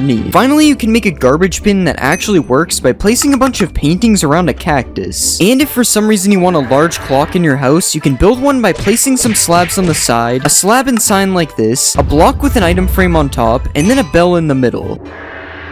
It's supposed to do that every hour. Now that you've decked out your house with build hacks, it's time to move on to some random builds. Starting with this very large trophy that definitely wouldn't fit on a shelf, and a super large rifle that is made out of wood, which really has me questioning if it would work. You can also make a witch pot, which is just a respawn anchor with trapdoors around it, and you can make a dragon head that looks like it has a sword going through it, and you can even add ketchup. That's definitely what this is. If those builds weren't random enough, you can make a guy who got locked up using item frames and an armor stand like this, and you can make a Lego brick if you manage to get your hands on some colored heads. If you didn't like the idea of killing the Ender Dragon earlier, you can just make a regular upside down sword like this. And by placing a carpet underneath a block like this, and then putting an armor stand through it, you can create a chessboard by giving it a chain helmet and putting a pressure plate underneath it. Now obviously those build hacks were cool, but it's time to show you some of the coldest build hacks known to man. If you build a cube of ice like this, and then put a Steve armor stand inside of it, you can push some ice ice on top of him and make a man who is freezing to death. You can also make some cracked ice by placing glow lichen on top of it, and you can build a penguin by using some concrete like this, a beak, and then placing some banners on the front and the sides. You can place a stair in a slab like this, some signs on the side, and a fence gate on the back to make a sled, and if you want to give this sled some power, you can attach a dog to the front of it like this. Come on, hurry up, go faster. If you need more power for your sled, you can put some stairs like this, add a carpet on the back, and then place some fence gates on the side to make a reindeer. Okay, now this thing should be super fast. We got Rudolph pulling it. Reindeers help deliver gifts, so here's a gift made from a kelp block and candles, and here's a happy kid who just got what he wanted for Christmas. I'm not gonna let that happen. I'm a hater. You can make a small tree by placing azalea leaves on top of a dead bush, and you are even able to make that tree dead with some mangrove roots on top instead. You can make another cool plant by placing coral on top of some waterlogged slabs, and if you want to make some bulrushes, you can place some glass panes like this with a brown candle on top. You can also make another type of bulrush like this, as seen in my previous build hack video. Another outdoor build is the swing, which is made by placing some upside down lightning rods like this, and then putting some trapdoors underneath. You can also place 4 trapdoors like this with a waterlogged slab in the middle, and then place an egg and some coral on top to make a nest. You can even put this in a tree to be more realistic, although it looks very unnatural. There are a lot of bugs outside, and you can make one of them by placing a button through an item frame like this. You can also make a water cart, whatever that is, by placing some slabs like this, with trapdoors and some fence gates on the side, and then some barrels and a sign on top, and a tripwire as a faucet like this. Another thing with wheels is a wheelbarrow, which is made with these 3 blocks, and you can even fill it up by putting some compost in the middle. Wheelbarrows are usually used for farming, so let's check out some farm builds next. You can place a candle on top of melons and pumpkins to give them a stem, or you can use a sea pickle depending on how big you want it to be. You can also make a pineapple by putting this vine thing on top of a shroom light like this, and if you want to build a cake, you can place a piece of dirt and put some snow on top, and then you can add redstone on the top as a strawberry. This cake probably tastes really bad though, it's made out of dirt. Apparently fish barrels are real, and you can make a salmon barrel with a raw copper block and some trapdoors on the side. Or you can change it out for a raw iron block if you want to make a cod barrel instead. Another type of barrel is a honey barrel, and this time I'm actually not sure what that is. I've never heard of a honey barrel before. If you want to make your dinner table look more realistic, you can place a pressure plate on top of an item frame and place some food in it to look like a plate like this. And you can even add some condiments on the table and place some sea pickles on the side, which kind of look like cups. So much detail just for you to eat all the food in 2 seconds. If you have a dog, you can build a small doghouse by placing 5 trapdoors like this with a couple more trapdoors on the top. And you can even place a dog bowl on the side to give him something to drink. Another dog bowl you can do is this design using a decorated pot, and pairing them together looks like both food and drink. If you don't have a dog, you might have a cat, and there's also a cool cat structure you can build. First, place a scaffolding and trapdoors like this, add some fences on the back, and then place a couple carpets on top, and then you have a nice place for your cat to live. You might also have a parrot, in which you can also give a house. Well, sort of. In order to do this build, you have to push a piece of glass over top of the parrot, which is probably seen as animal cruelty. So something you can do that is less cruel is this bird bath, which uses a waterlogged slab and some signs on the side. Or you can place a hanging sign like this as a parrot perch. You are also able to use a bell if you don't think the hanging sign looks good enough. And you can also build a cage, which is slightly less evil, and it's built using fences like this, a slab and a trapdoor on top, and a chain and scaffolding attached underneath. This build also exceeds the build size limit for this video, but I'm just gonna let it slide because it looks pretty cool. The last build in the pets category is this snail, which I'm not really sure if it counts as a pet. Snails are also really slow, so the fact that it doesn't move might actually not matter. Now that we've seen all these different build hacks, it's time for some more random build hacks that have no common theme. Something that for some reason isn't in Minecraft is balloons, but with a colored block, a fence, and a little animal cruelty, it is actually possible to have balloons in Minecraft. Another thing that is also not in Minecraft is hot springs, but that can be changed by placing some trapdoors and some campfires underneath a pool of water. You can also do the same technique by placing campfires under lava to get some smoky lava, and this time you don't even need the trapdoors. I would be careful when swimming in this one though, because it might be a little too hot. If you're tired of how the regular TNT looks, or just scared of building with it in case something like this happens, then you can actually place a barrel like this and put some signs on the side that say TNT to make an old looking block of TNT. You can even highlight the signs in white to make the text stand out and add a candle on top to look like a fuse. If you aren't afraid of using TNT to build, you can also place a bunch of TNT like this and then put some candles on top, and they will kind of look like individual dynamite sticks. You can even light them if you want, but just be careful careful you don't accidentally misclick. If you do set off the TNT by accident, it might be possible you need to build a grave, and luckily you can do that with 3 podzol blocks like this, an anvil, a skull of your choice, and a couple of flowers, and then you have a tiny gravestone for whoever died as a result of your TNT accident. Another random build hack is this super thin ladder, which is just a ladder placed on trapdoors, and something really cool you can do is place trapdoors alternating like this with ladders on each of them, and you can make a 1-block spaced working ladder. Tiki torches, which you can make using bamboo fences, and if you want to add some extra detail, you can attach a mob with a lead to the top, but obviously you will have to.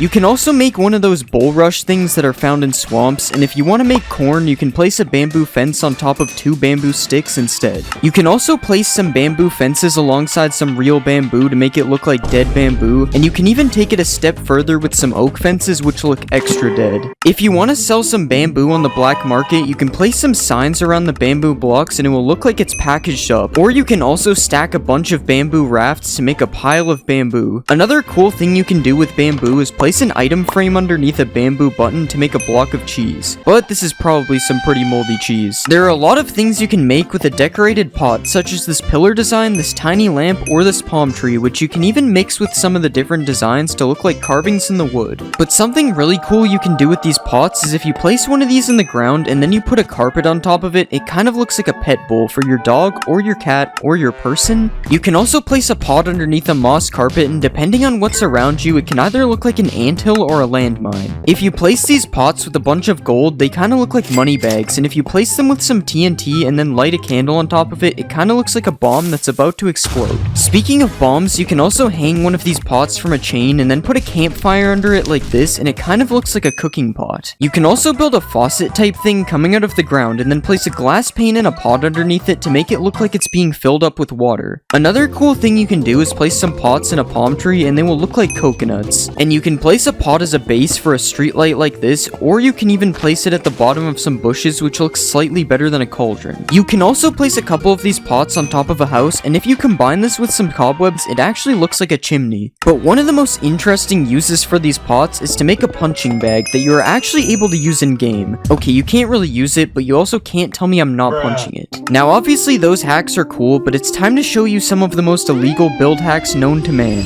If you apply this armor trim to a leather helmet and then place it 1 block deep on an armor stand, you can use a piston to push a bookshelf through it, and it kind of looks like a stray book sitting on top of the shelf. Another thing you can do is dig out a big hole and then fill the whole thing with string, and after that you can do a little bit of animal cruelty and cover the whole thing up with carpets to get this rug design. Huh, that's weird. It looks like my rug is moving. Something else you can do with the sniffer is you can place some blocks through a sniffer's nose and then add a slab and some signs on the side to get a really interesting cushion design. Or if you're really ballin', you can use a sniffer's snout as a base to make a golden sink. Another thing you can do with a sniffer's nose is you can place it in the roof and then put a couple of fences and an end rod underneath it to make a lamp. Okay, this one was kind of a stretch. You can still see his face. Something you can do with a camel is you can place its head through a roof and it kind of looks like one of those bear heads you see on a wall in some rich guy's house. And you can also spawn a camel in the ground and then place some sand over top of its head to make it kind of look like a little sand dune coming out of the ground. You can even place a saddle on top of the camel to make it so you can sit down on the beach with a towel beneath you. Now those were definitely some illegal build hacks, but they still aren't the best build hacks in this video. This is a pumpkin, this is a melon, and this is an eggplant. Okay, it's not actually an eggplant, it's cherry wood with a sea pickle on top, but it actually looks pretty close. Another melon trick you can do is place bamboo planks with glow lichen beside a pumpkin, and it kind of looks like a dead pumpkin. Also, if you place a bamboo block in a field of melons, it kind of looks like some kind of squash. Everyone has seen these trapdoors being used as a fence, but you can actually use a hanging sign to make a pretty cool fence as well. Speaking of hanging signs, you can do some really cool things with them, such as this one-way door, which works by hanging a sign from the top and then hanging another sign underneath it. You can also make a little doggy door on the side of your house like this, or you can place it in front of your brand new cherry wood doghouse as well. Staying on the topic of farming, you can place 2 fences in the air like this, and if you place a hanging sign underneath it, it will look like a shovel that is sticking out of the dirt. You can also replace these fences with lightning rods or end rods to make different types of handles as well. If you want to make a table, you can place some hanging signs like this to make table feet, and you can even make the table legs a bit longer if you like things that are longer. Hanging signs can also be used to make a broken jungle bridge or a useless ladder depending on how you see it. And you can place them in a pattern like this to look like a gate that is restricting your access to something. Something I bet you've never seen is a stoplight in Minecraft. Okay, you've probably seen one, I just didn't know what to say, but by placing a red sign, an oak sign, and a blue sign like this, it can kind of look like a stoplight even though two of the colors are wrong. Another thing you can do with the different sign colors is hang them over top of a campfire like this to make different stages of meat cooking. But probably the most interesting hanging sign hack is this parrot perch design. I'm just kidding, it's actually a working swing which can be made using two chains like this, a hanging sign on each side, a trapdoor on the bottom middle, and then a boat as a seat. And after you do that, you have a working swing. Well, you can't really swing on it, but I mean I'm sitting on it, so it kinda works. You can also make another swing by doing the same thing as before, except instead of placing one trapdoor, you place 3 on the bottom and then 3 on the back to get another really cool swing design. This time you aren't able to sit on it. If you're trying to be some type of supervillain, all you have to do is place some redstone behind one of the chiseled bookshelves, and then you can attach a couple regular bookshelves to some sticky pistons to make a secret door inside of your library. Something else you can do with chiseled bookshelves is build a cool floor design like this, and you can even make the bookshelf look like eyes when you put a slab in front of it. If you place the bookshelf with a stone slab in a cave, it kinda looks like something is staring at you through a crack in the wall, but that isn't the coolest thing you can do with the chiseled bookshelf. If you place a bunch of bookshelves beside each other, you can actually build things using the books inside of the bookshelves. I guess suspicious sand isn't the only thing that's sus in this update. Minecraft 1.20 adds a piglin head, and what can you do with it? Well, to start, you can place it on top of an armor stand, but that's boring. Instead, if you want a piglin in the overworld, you can place a piglin head on top of a sign, and it will kind of look like a tiny piglin. And if you really want to be him, you can make a hanging sign float, attach 2 signs on the side, and then add a banner on the back and a piglin head on top to create the boss piglin. His outfit kind of looks like Lord Farquaad.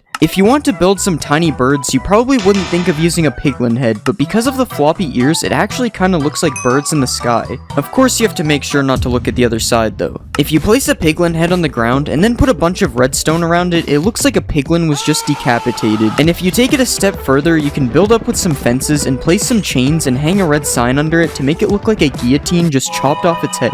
Have you ever wanted to build a giant snail? You probably haven't. But you can by placing a cherry slab, a sideways cherry log, and a nether brick wall with a couple of candles on the top. Now we have giant snails to go with our giant spiders. Another giant animal you can build with cherry wood is a pig. If you place 2 upside down stairs like this and add some slabs on the top, you get a pig. You can then add a button on each side for eyes and a cherry button for a nose and a tail for extra detail. Speaking of pigs, you can also make pork with cherry wood. If you place a sideways cherry log and then attach it to 2 fences using chains, it kinda looks like a piece of ham is being cooked over a fire. Another cool cherry wood build is this garden fence, which can be made using an illegal trapdoor technique that I didn't even know existed. You can even climb this thing if you try hard enough, so that's cool. Another thing you can put in your garden is a cherry tree, but not that one is lame. If you use cherry fences as logs and pair it with azalea leaves, you can make a really cool looking miniature tree. Something else that looks cool is this trapdoor window, which you can make using bamboo or cherry wood trapdoors depending on your build. In Minecraft 1.20, a pink boat will be added, but if you think this design is boring, you can actually make your own pink boat instead. If you place some slabs in the water like this and then add a fence in the middle, you can move 2 boats as close to the fence as possible and then add some trapdoors on the side and a flag on the top to make a better looking boat. The only problem is this boat doesn't really move. If you place a netherite upgrade in an item frame, you can use it as an up or down arrow for like an elevator or something, I don't really know. This is chiseled copper, and because of this cool X design on the sides of the block, it actually makes a really nice crate if placed with some other crate looking things. And if you place these blocks in a 2x2 like this, and then place signs all around the sides, you can make an even bigger and better looking crate. You can also mix in some of the brand new copper trapdoors on the side of the crates, and you can even change the middle block to make some empty looking crates. Or we can just remove the block in the middle completely, and we get a cool little animal house. I promise I'm gonna let him out, guys. If you want to make a more humane pet house, you can place some trapdoors like this, add some carpets on the bottom, and then put the new heavy core in the front, which kind of looks like a food bowl. And if you want some more food for your pet, you can place a chiseled copper like this and put a sea pickle on the top, and it kind of looks like a melon or something. We should probably just stick to the actual melon though. I don't know if I cooked with this one. You can place some copper trapdoors on top of campfires like this to make a cool looking stove, and now we can cook the melon if we want. And if you want to make a chair to sit down and have a meal, here's one chair design using the new trapdoors, and here's another. This chair is a little bit goofy. In real life, it would be like 3 meters tall. Another new block coming in 1.21 is the crafter, which surprisingly has a lot of different building use. To start, you can make a stove by placing the crafter on top of some campfires, and then adding a few more kitchen details like this. And you can also use a crafter as cabinets if you place it facing this way instead. Who knew the crafter was the ultimate kitchen block? The bottom of the crafter can also be used as a roof, so I guess that makes it the third time it's used in this kitchen. And if you place it on the ground, it kind of looks like some kind of mat that is meant to keep the floor clean. Might as well just build the whole house out of crafters at this point. More household items that can be built with a crafter is this PC where the crafter is used as a monitor, or you can go all out and build a flat screen TV using 2 different angles of the crafter like this. Don't mind me, just sitting on my crafter couch watching my crafter TV. You can also place a crafter like this and then put a few seats around it to create an actual functioning game of tic-tac-toe. Okay, how am I losing to myself? And if you want to protect your house from intruders, you can use the crafter as a keypad like this. If you place a tough wall with a trapdoor on each side and then add a crafter on top and place a few more details like this, you can make a telephone booth looking thing like this. And if you look at this side of the crafter, it kind of looks like a face, which means you're actually able to build the crafter man like this. Now I know why we installed the security on the first door. This guy's not messing around. Coming up next, we have a few build hacks that are pretty tough.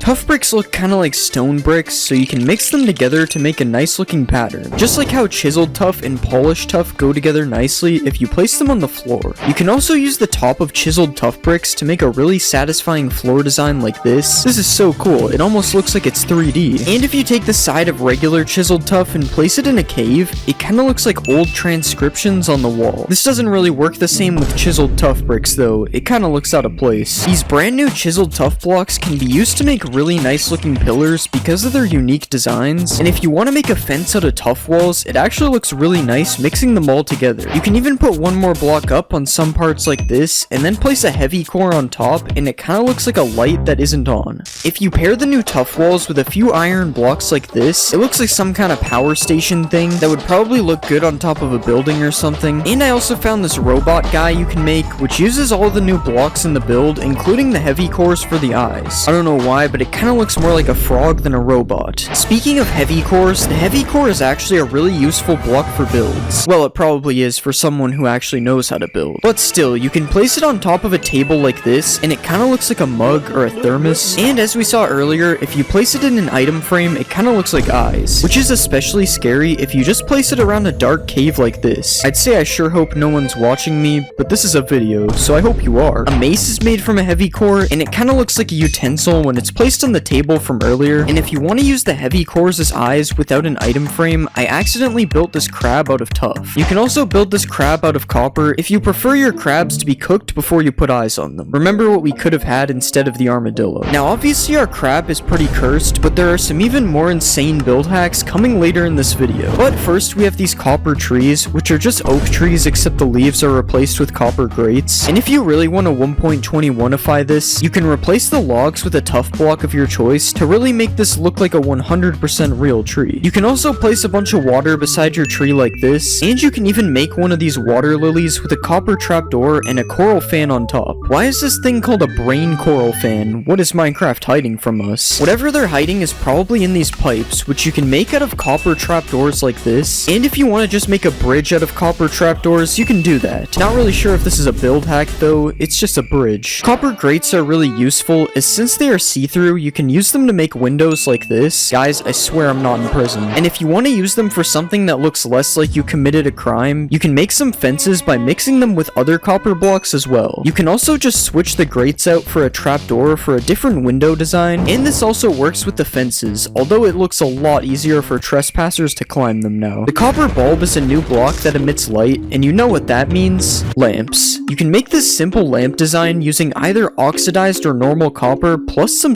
similar colored fences like this. Or if you want to be fancier, you can place some copper blocks as a base like this, put a tough wall above it here, and then add some fences on top of the wall, and finally a slab, a trapdoor, and a bulb like this. Now this is a better looking lamp than the first one. But if you want to be even fancier, you can make a double lamp like this, and honestly I think this one is a little bit too overkill. I mean, why do we even need a third lantern in the middle? And with these lamps, you're probably gonna want to add a road underneath them so that they have something to actually light up. And if you want to add a sewer entrance, you can move 2 of the stairs so that they are facing like this, and then add some copper grates underneath to look like a cool sewer entrance. Just make sure that you don't accidentally drop your phone in it. Now it's almost time for some cursed build hacks. But first we have this copper gear, which can be made using some of the new copper blocks. And if this gear is too much for you, you can shrink it down a bit like this if we remove the trapdoors. You can also place a copper block on the roof of a cave, and then place a wall and a fence underneath to make an artificial dripstone like this. And this actually comes in both colors, as you can see, although the oxidized one looks more like an icicle than a dripstone. Another thing you can hang on the roof is a copper bulb like this to make another type of lamp. And if you want to build a copper staircase, you can now add some copper grates underneath the stairs, and also put some copper trapdoors on the sides for more detail. If you want to add some scary windows to your house, you can use the new trial spawners as an ominous window design like this, and this can also be used as a fence design if you have some kind of haunted mansion or something. A trial spawner can also be used as a bird cage if you right click on it with a parrot spawn egg so it traps the bird inside. Of course this is except for the fire, and the spinning, and the fact that it spawns parrots. Okay, that one was kind of bad, I'm not gonna lie. An ominous key can kind of look like a painting of a tree if you place it in an item frame on the wall of your house. And another thing that can go in an item frame is a breeze rod paired with a blaze rod, which is meant to look like the hot and cold on a water tap. Something that's less of a build hack and more of a cool trick is this wind charge launcher, which you can make by angling 4 dispensers full of wind charges towards you. Okay, I don't know how it turned infinite, but I'm not complaining. It's kind of like a trampoline now. If you place some copper bulbs like this, and then put some tuff in the middle, you can create a portal to the secret copper dimension. And now it's time to show you some absolutely cursed build hacks that should not be used ever, mainly because they're really stupid. First off, if you throw a wind charge and then use the new /tick freeze command, you can make a really cool smoke effect that you can use in your builds, although now the entire rest of the game is frozen, so this might not be that useful. You can also trap a bogged in some sand like this, and it will make it look like someone died while traveling the desert. When an armadillo rolls up into a ball, you can use this opportunity to use the armadillo as a soccer ball that you can even play with using a knockback sword like this. And a rolled up armadillo can also look like some boxes on the ground or on some shelves depending on where you place it. Just like earlier, if you put a bogged in some powdered snow, it will look like somebody died while traveling in the snow. The only problem with this one is that the bogged actually does die in the snow eventually. And finally, if you spawn a breeze in some water, it kinda looks like a jellyfish. Okay, yeah, that's enough cursed build hacks. That one was insanely stupid. This is a street drain that is built using the new copper grates as well as some tough blocks, and it's a shame that you can't waterlog the copper grates, as this would actually be really cool. And if you just place a copper bulb in the sky like this and add a lever underneath, it can look like one of those floating lanterns that are for Chinese New Year, I think. I'm probably wrong about that, don't get mad at me. You can also switch the copper bulb out for one of these frog lights like this, and then you can place either oxidized trapdoors or regular copper trapdoors on the outside for another one of these lamp designs as well. And now with these trapdoors, you can also use them as a curtain thing on the side of your windows instead of using them as windows like we did earlier. And if you want to make another lamp, like we haven't made enough already, we can place some of the new tough blocks like this, and then put a copper bulb with copper trapdoors around it like this. And another weird lamp design I've seen is this copper bulb on top of a dragon egg with some buttons on it so you can actually turn it on and off. And somehow I forgot the fact that these new trapdoors can be used as railings on the side of like a factory upper level. And you can also place some copper grates to make a nice floor to go with the trapdoor railings as well. And we can finally make a power station using some of the blocks like this to complete our factory. For these next build hacks, I decided to go find them in the new structure, the trial chambers. And the first one is just using these copper grates as like an entry to a tunnel type of thing. You could also use these copper grates as like support beams on the roof, similar to how they are used in the structure here. And there are some really cool mixes of tough blocks used in the wall design of this structure, which isn't really a build hack, but it's still pretty useful to know. I also found out that you can actually waterlog these grates, which makes the street drain from earlier look a lot better now that I know this. And you can also build the face of a breeze like this if you ever wanted to do this, although I'm not really sure why you would. This combo of blocks looks pretty cool in the middle of a fountain, and you can use these trapdoors to make little hidden tunnels inside of your builds as well. The end of this tunnel looks pretty cool, especially with the X in the middle. It kind of looks like one of those things you have to turn to open a vault door, and probably my favorite Mojang approved build that I found is a secret room in the trial chambers, which isn't a build hack, but I just thought it was cool that I found a secret room. There's also another secret room. This is so cool. You know what everyone wants in their house? A 1-to-1 replica statue of themselves. And this could be a possibility in the future by adding the ability to give armor stands player skins. It would be a little bit weird having mannequins in your single player world, but I can definitely see this being used a lot in multiplayer. Minecraft 1.22 has been speculated to be the end update. Although this is not confirmed, if 1.22 does bring new updates to the end, one of the updates we would be seeing is a new ore. Radium ore has been under review by Mojang for a while now. It's an ore that would be found in the end that could be smelted to make radium ingots, which could then be turned into a radium block. Radium blocks emit light, and they would be radioactive, applying poison to anything near it. So building your house out of it probably isn't ideal. You know how the wandering trader has llamas? Not anymore. Well, imagine if this dog was this villager's pet. That's right, villagers could have pets in the future. The concept is, if you attack a villager, his pet will come defend him just like the golem does. Now, I think this is a really cool idea, as long as it doesn't get too crazy. Waves could be added to Minecraft. Now, this is one of the more possible changes to be added in the summer update, as it matches the whole ambient theme that Mojang is going for. I think waves would also make the water and vibrant visuals look way better than the current flat Lego design that we've seen so far. Obviously, the waves wouldn't be this crazy though, but it would be cool if they were. It's kind of fun to surf these in a boat. We could also see seals being added to the ocean in the future as well. The seal does have a ton of similarities to the dolphin though, so it would probably take a full ocean update to see seals added to the game, which could also bring the addition of crabs and lobsters to the game. These mobs would be the size of a silverfish, and they probably would attack you with claws if you go near them. You could get crab and lobster meat from killing crabs, and you could even catch them with crab traps as a new alternative to fishing. Another simple change related to the ocean is the ability to repair tridents. Right now you need another trident to repair your current trident in an anvil, when instead you could just be able to use prismarine shards to make repairing tridents a lot more affordable. Another simple change we could see is the ability to push chests with a piston. I didn't even know that this was impossible until seeing this suggestion, and if you play Bedrock, you wouldn't know this is impossible because it is possible on Bedrock. With Mojang adding a lot of features from Bedrock to Java, this could possibly be added to Java very soon. Another thing that could possibly be added is double jumping. A double jump enchantment could be added to boots that would probably work similar to how it does on servers. Now this would kind of make jump boost potions completely useless, as double jump would just be way better, but it's still a cool concept for a new enchantment, or possibly a new type of boots that are specifically made for double jumping. I say this because we could also be seeing a new type of boots called speedy boots, as Steve calls these things speedy boots in the Minecraft movie. So a new type of boots that gives you speed naturally could be added in the future, although these might just be soul speed boots that have been given a cool look just for the purpose of the movie. We could also see backpacks being added in 1.22. Similar to bundles, which were just recently added, backpacks could serve as an inventory inside of an inventory, or even add slots to your inventory when worn, although I would assume they would get a new item slot if this was the case, because wearing a backpack over a chestplate could be a bad idea. Another wearable item that could be coming to the game is mob heads. Okay, obviously mob heads are already in the game. I mean more mob heads than the ones we currently have. Like maybe a head for every single mob in the game. Having every mob head in the game would be super cool, as it would give people a new challenge to collect every head in the game. Wait, how did they get this? Colored stairs and slabs have been missing from the game for a while, and new terracotta and concrete slabs, stairs, and walls could fix this issue, or just adding every single color of wood could fix this too. I wonder which one Mojang will do first. Also, changing the color of the sky could be a feature coming to the game soon. You wouldn't be able to do this in survival, but a command to change the color of the sky could be very cool. And we could even have different sky colors for certain biomes, kinda like the fog in the nether, or even just biomes where it's always night or always daytime. I'm looking at one biome in specific. Dog beds could be added to Minecraft, which would serve as a way to have a more permanent pet in Minecraft. As similar to how beds work on players, dog beds would set a respawn point for your dog. This would stop your friends from killing your dog when you're not online, and instead they would have to be a little bit more creative. We could also see skeleton dogs, which are dogs that have been struck by lightning. A skeleton everyone would no longer be afraid of this dog as it is now a skeleton dog. And you could maybe even find skeletons walking around with their own skeleton dogs. Kinda like how skeletons can ride skeleton horses. Also under review is a giant biome. No, not like this.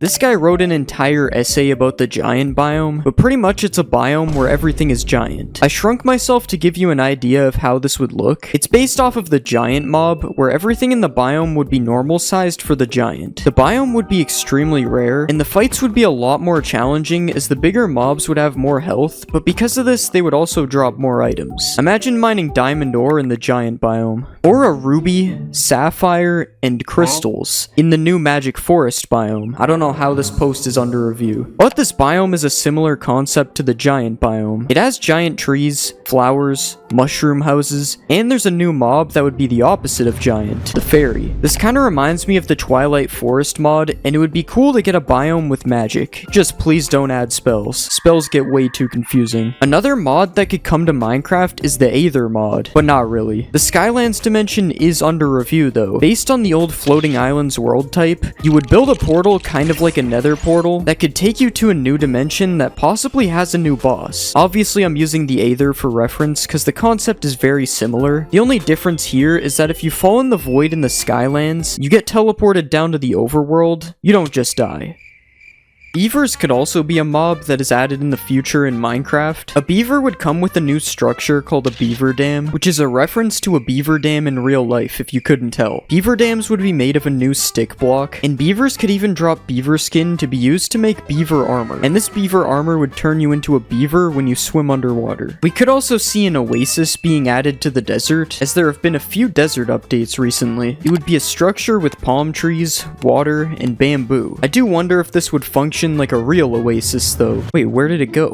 Alright, I'm gonna die of thirst now, GG. I wouldn't die of thirst if I had a grappling rope though. I wouldn't die of thirst at all in Minecraft actually. Wait, how? A grappling rope is a possible future item that can be used to go up things without using blocks. Beyond that, I don't see it being very useful as there are blocks in Minecraft which you can use to navigate terrain. But it's Minecraft, so you never know. Rice could also be a new plant coming to Minecraft, except you would have to plant rice in water instead of in the ground. You could then harvest rice and use it to make some new food. You could have just a bowl of rice, you could make sushi, you could even make fried rice in a furnace, or even a bag of rice, which could be a cool new block used to stop flowing water. Ignore that almost every other block in the game can already do that. A couple of insane things that I don't even know how they are under review is the red dragon that Notch planned to add years ago, which is still somehow under review to this day. The water dragon, as if the red dragon wasn't enough. I will say that the water dragon may have inspired the warden a little bit with the mention of the deep dark ocean. Hopefully it did, because this is way too many dragons. A giraffe, which isn't that crazy. I just say this because a savannah update just happened and there was no giraffe added, so we probably won't be seeing a giraffe anytime soon. And finally the kraken, which is an underwater boss that is basically a giant squid that can grab you and shoots ink at you. First off, Steve is calling these speedy boots. Yeah, speedy boots are not real, unless it's soul speed boots, but they still do not grow wings out the sides. This sword is clearly not a wooden sword. It's supposed to be because this wall has all the swords in order, but you can see a reflection, so this just can't be a regular wooden sword. Steve added some kind of polish on top of it. I don't think I have to explain that this isn't possible in Minecraft. And again, I'm talking about Java, not the Bedrock add-on. There's no nunchuckets in Minecraft. If the terrain seen in the trailer is supposed to be real terrain, generation like this is unfortunately not possible. There would be stone underneath some of the dirt. But I want to believe that Steve built the entire mountain, because Steve is just built like that. One thing he couldn't have built in vanilla Minecraft is windmills that can actually move. This would only be possible in the create mod, or maybe even Steve's own custom mod. The possibility that Steve makes his own mods has not actually been explored. This is a super tall iron golem. It's way taller than a regular iron golem is. And in this scene, Steve is seen pouring lava on top of a chicken to make cooked chicken. This is accurate as long as you move the lava in time. But a KFC in a Minecraft village is not. I know that Steve built it. In this part of the trailer, Henry discovers mining blocks, and not only is the block too small, making it this small still does not explain how a player can carry so many blocks in their inventory at all. Like, that bag is not carrying this many blocks. Also in this scene, you can see that Henry got more than one log from the logs he broke, as he builds an entire, what I will call a house, out of just 2 logs. And in Minecraft, it is not possible to get more than 1 log from breaking a log. Skeletons shoot flaming arrows in the Minecraft movie. Skeletons do not shoot flaming arrows unless they have a flame bow or if you give a wither skeleton a bow. So I guess all these skeletons got super lucky or they learned how to enchant. The MLG water bucket is seen in the movie as well, and while it's cool that they included this in the Minecraft movie, Steve must be playing Beta 1.9 pre-release 4 as he's able to place water on top of water. That's not even counting the massive spread this bucket just instantly placed. This baby piglin draws a picture and shows it to this big piglin. Baby piglins cannot draw pictures in Minecraft. When the piglin is killed, it also turns into a pork chop. You can't do that in Minecraft either. This piglin here is also not part of Minecraft Java Edition, but it's in Minecraft Legends, so it is technically still Minecraft.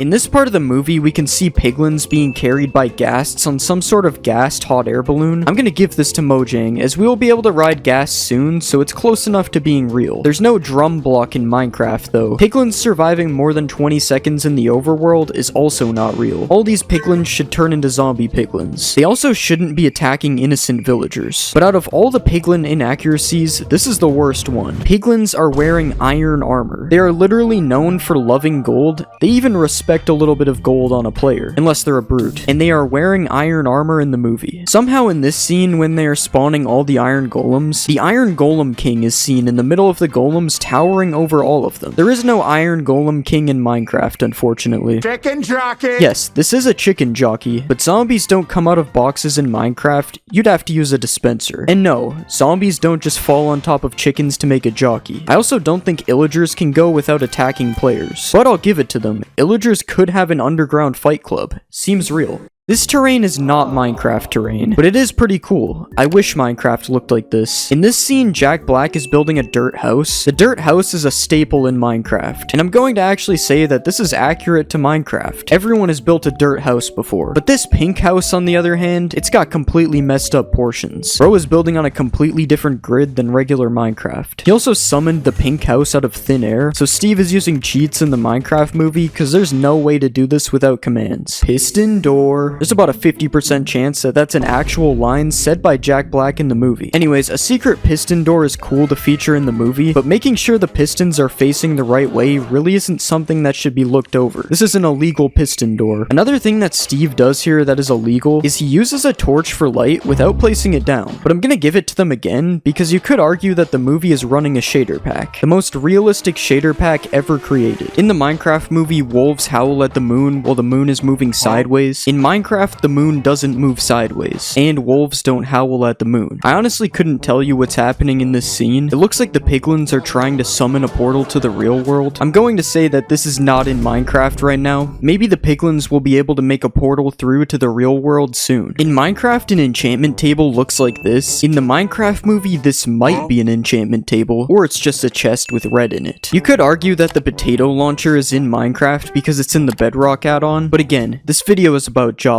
Anyways, this crafting recipe is almost definitely not how you make a potato launcher. There's an eraser, paperclip, other stuff, all things that aren't in Minecraft. In this scene, Garrett gets smacked by a piglin, and I want to say that piglins can't hit you with their fist in Minecraft, but I honestly don't know if this is true. Will piglins still hit you if they don't have a weapon? I'm not finding out, so I don't know. These pandas and Steve are found emoting in this part of the trailer. Both pandas and Steve do not know these specific emotes. Pandas do know a couple emotes though, so this is like 50% accurate. We've seen a couple crafting scenes so far, and this one is fine. It's just a diamond sword. But this is not in Minecraft. At the beginning of this trailer, we see a baby panda pop up between these two adult pandas. This is actually accurate Minecraft breeding. We got the heart particles, the pandas are eating bamboo, and it's good that they made this scene Minecraft accurate, cause, Well, yeah. In this scene, Steve, Garrett, and Henry are stuck at the edge of a cliff, and they have a ton of water underneath them, so I don't really see how they're stuck. But Steve saves the day with a couple of elytras, and right after this, we can actually see Steve does not have his own elytra, and instead he's sharing one with Garrett. As of right now, this is not possible in Minecraft, unless Steve is a mob, but I don't think he is. This creeper appears to be made out of grass, which could possibly be accurate as the original grass design does match the color of a creeper. But this next part where Garrett gets blown up by a creeper is not. I mean, bro is wearing no armor 2 inches away from the creeper. There is no way he survived this unless the world is on peaceful mode.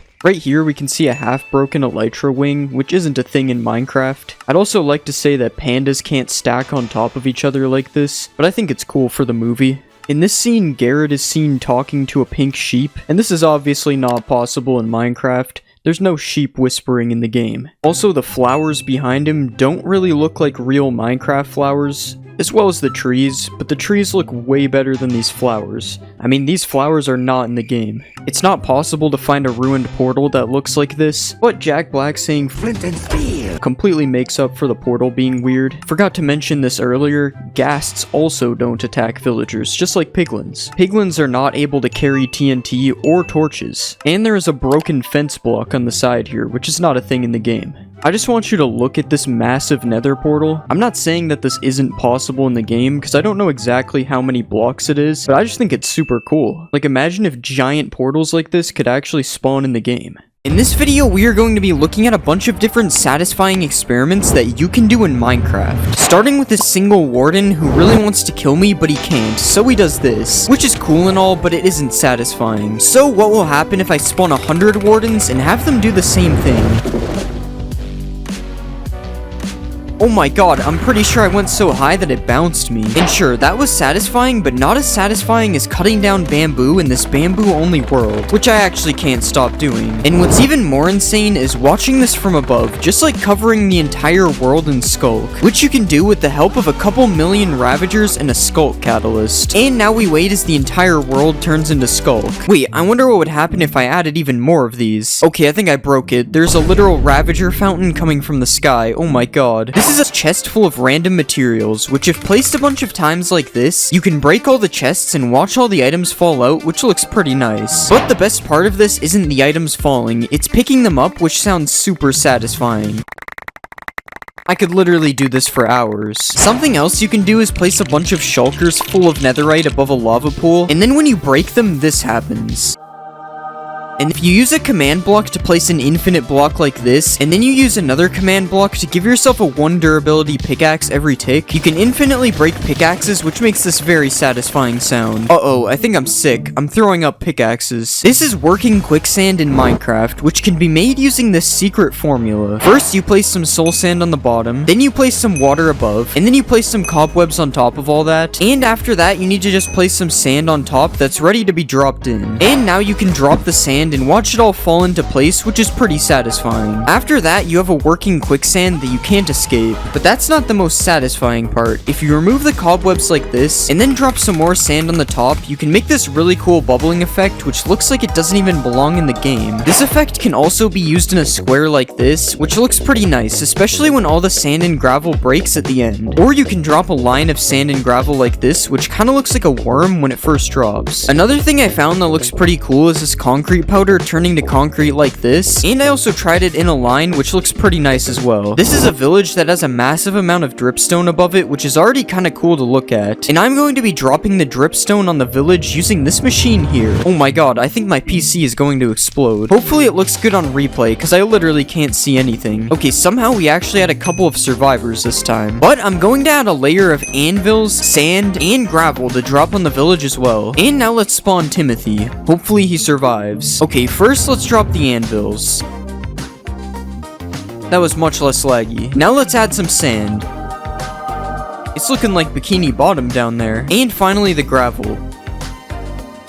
Okay, there's no way Timothy survived all that. Oh wait, he's actually right here. Honestly, doing that had me feeling like I was 9 years old again, so let's try some things we all did as kids in Minecraft. First, I'm going to be burning down a forest. Okay, this is taking forever. I guess I have to do it the old-fashioned way. Now that's some good forest burning. What about blowing up a ton of TNT?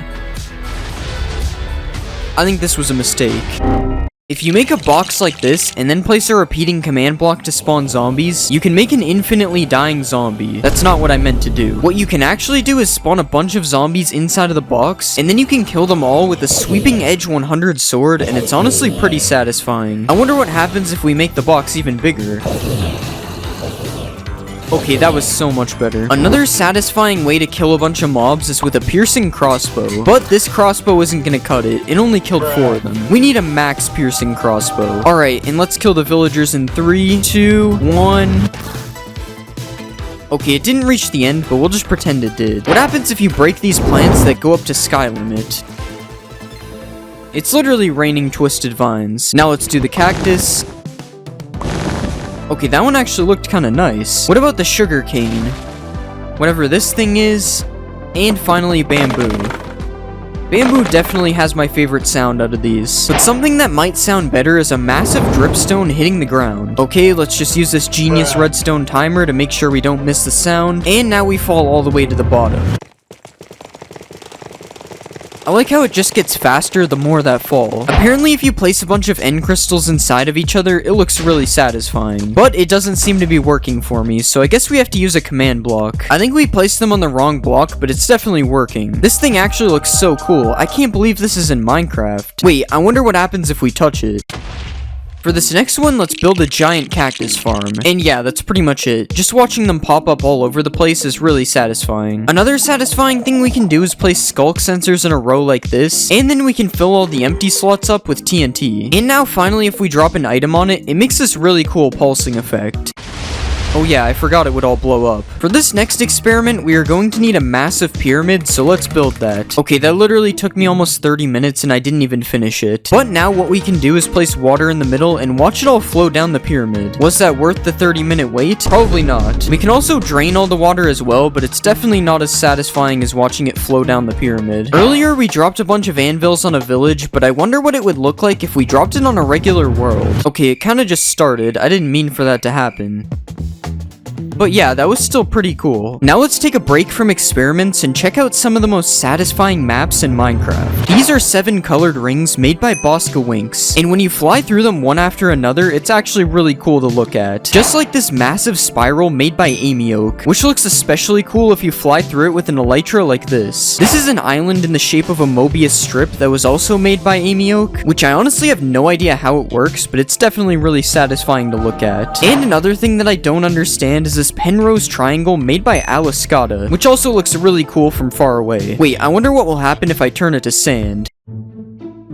These next 3 builds were made by Adamax EP, and these are more like illusions, but they are still really satisfying to look at, especially this one, which will probably make you dizzy if you spin fast enough. If you put a Jeb name tag on a sheep, it makes it rainbow, so I wonder what will happen if I make a big pit and fill it with Jeb sheep. This is pretty normal. I see this every day in survival. Okay, now this is insane. You can barely even tell that there are sheep in the hole. Next, let's create a sand-only world and see what happens. Oh wait, I have to break the block first. There's a short amount of time before it becomes way too laggy. So now let's make it laggier with concrete. This would probably look so cool if it wasn't a slideshow. Next, I decided to make a sapling-only world, and watching them grow was actually really satisfying. I can't move on until all the holes are filled. Another experiment similar to this idea is making a drip leaf-only world. I honestly had no idea what would happen with this one, but it's probably one of my favorites so far. And the last world I made was a cactus-only world, but it didn't really go well, so we'll just move on. If you place 2 slabs like this, and then you push them together with a piston, you can make an illegal slab. So I wonder what it would look like if we copied the build a bunch of times to make a wall of illegal slabs. Honestly, I'm not sure if this is satisfying, but it's definitely pretty cool, and also really laggy. Picking up a ton of XP can also be pretty satisfying. Okay, it just won't stop. It's been doing this for like 5 minutes. And for the last experiment, I decided to put some bees in a nest. A lot of bees. Okay, if we set it to day, they should all come out at the same time. Oh my god. Yeah, I don't even know if that that was satisfying. It's kind of unsettling, actually. There is a new mob being added to the oceans in Minecraft. The Nautilus is a passive mob that is found underwater, and it can even be tamed if you have some pufferfish. Pair the pufferfish with a saddle, and now you can use it to travel around the ocean. With the Nautilus, you are only able to travel below the surface level though, which is why it gives you a permanent water breathing effect when you ride it. You also can break things at regular speed if you are riding a Nautilus, which makes it really easy to build underwater. And if that isn't enough, you can also dash on it to go even faster. But beware, because not every Nautilus is good. There is a zombie Nautilus which spawns carrying a drowned that will chase you at the same speed as a regular Nautilus. So you might want to get some Nautilus armor to protect your Nautilus, and make sure it doesn't die while being attacked by a zombie Nautilus. Or you can craft a spear with this crafting recipe. This new weapon has 2 attack modes. The first one is a jab attack, which is just a normal attack like this, and the second one is a charge attack, which does more damage the faster you are going before the hit. The spear also has some kind of weight effect, which makes you unable to use it for a long period of time. If the spear is facing in this direction, it means you are good to attack, but if it's like this, you are going to have to wait until the cooldown is over. You are not the only one who is getting a spear though, because zombies can also spawn holding a spear. If you find a zombie sitting on a zombie horse, it's going to be holding a spear, which makes the zombie an actual scary mob. I have no idea how much damage this spear is going to do, but it will probably do more than a zombie with an iron axe, so these zombie horses are not to be messed with. The copper golem is coming to Minecraft in the next update. The copper golem was probably one of the most liked mobs ever in a mob vote. I remember I made a video about the copper golem dying like 4 years ago, and now it's coming to the next update.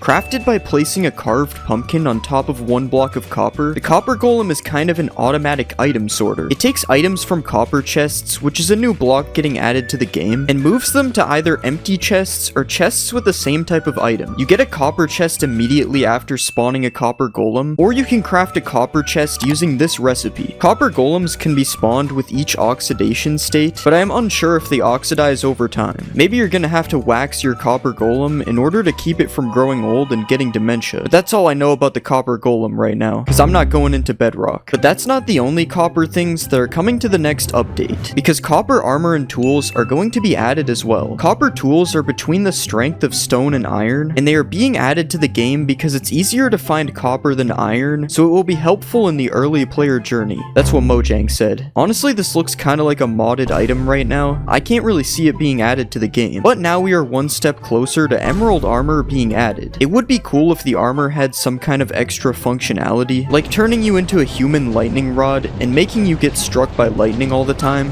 That would be pretty useful. There are new copper golem statues being added to Minecraft. Alongside the release of the copper golem itself, you can now get a statue of one as well. A copper golem statue is obtained by waiting for a copper golem to completely oxidize, and after that your copper golem will know how to breakdance. You can respawn a copper golem from a statue as well by right-clicking it with an axe a few times. And that's basically it for new copper golem lore. But for new copper lore though, there is now copper nuggets in the game. And no, these are not the type of nuggets you can eat, even though it looks like it. They just work like iron and gold nuggets. You can also get oxidized lightning rods now, and there is now copper horse armor, which actually looks kind of nice with the green seat. Definitely the best looking horse armor. If you ever wanted new dye textures in Minecraft, you probably work for Mojang, because I think they're the only ones who wanted this. But there are new dye textures in the game now. As you can see, they kind of look like they are on plates. Man, I love a good plate of purple. Another major update coming to the game is shelves. A shelf is currently crafted using this recipe, although Mojang usually changes crafting recipes at least once before the actual update, so this might be wrong in the future. And you can put items on a shelf by right-clicking like this, and you can take them back out by right-clicking on the slot that the item is in. Finally, Mojang added slot machines to Minecraft. There's been a couple changes to the F3 menu in Minecraft Java. I don't remember what it used to look like, but I know that this is different. And there is also a new loading screen as well. People say it feels faster, but I don't really notice the difference. I guess my PC is just too good. There are also a couple new settings coming to the game. There's this sprint window setting for people who still use double tap to sprint. It's not 2012, so I will not be changing this. There's also these attack, destroy, and use item place block settings, where you can now set breaking and placing blocks to toggle instead of hold. This is honestly pretty weird, but maybe it's useful to somebody. There's also these high contrast block outlines. You can probably tell what it is just by looking. And there's rotate with minecarts, which I think is new. Maybe it's not, but I've never seen it, so I'm including it anyways. Even more copper blocks are being added to the game. This is what the list looks like now in the game, this is actually insane. Let's start off with the copper bars. These are crafted the same way you would craft iron bars, but with copper. And as you can see, there are 4 different stages of copper bars. They also do connect with iron bars. I just had to make sure because sometimes blocks don't connect. The next update we'll look at is copper chains. Again, this recipe is the exact same as regular chains, just with copper instead of iron. And as you can see, here we can make a colorful chain. That's about it. Copper torches are now a thing in the game. Instead of burning orange like a regular torch, a copper torch burns green. Is this realistic? I don't know. I've never seen a copper torch before. It's crafted using this recipe, and you can even use it to make a copper lantern if you really want to, which is...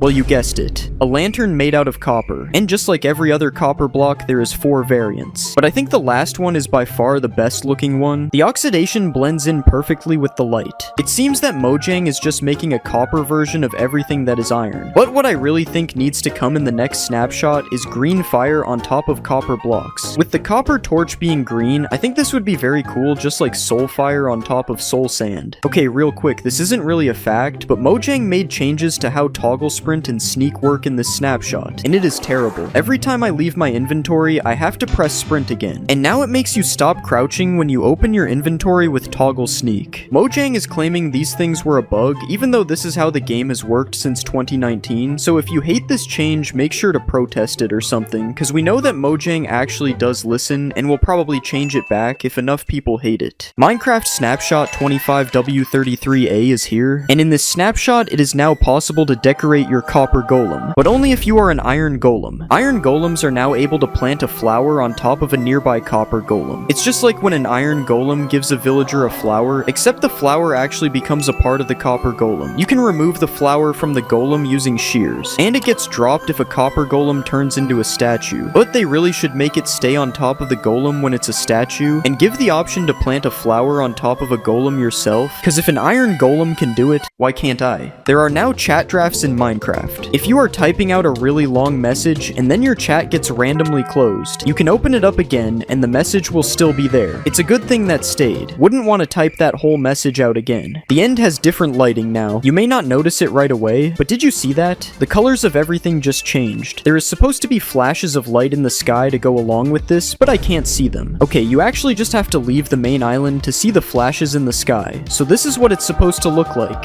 It's a feature for vibrant visuals and will probably look a lot better once that gets added to Java. But right now the end stone just turns purple, I guess. If you're a fan of Steve's Lava Chicken, you'll be happy to know there is a new Lava Chicken music disc in the game. You get it from killing a chicken jockey, and this new disc plays a MIDI version of the song by Jack Black.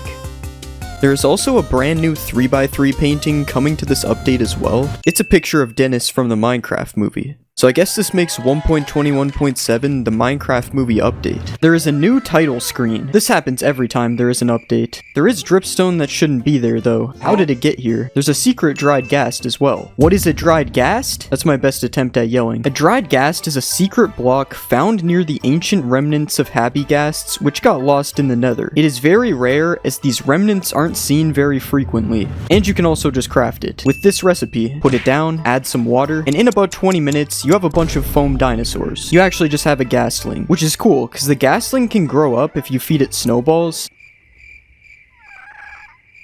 into a full-on happy ghast. Give the happy ghast a harness. This is how you craft a harness. And then you can fly the happy ghast all the way to the moon. I'm sure you've seen the happy ghast a million times, but I bet you didn't know that they added this fog, which really just bothers me. Like, it's kind of annoying to look at.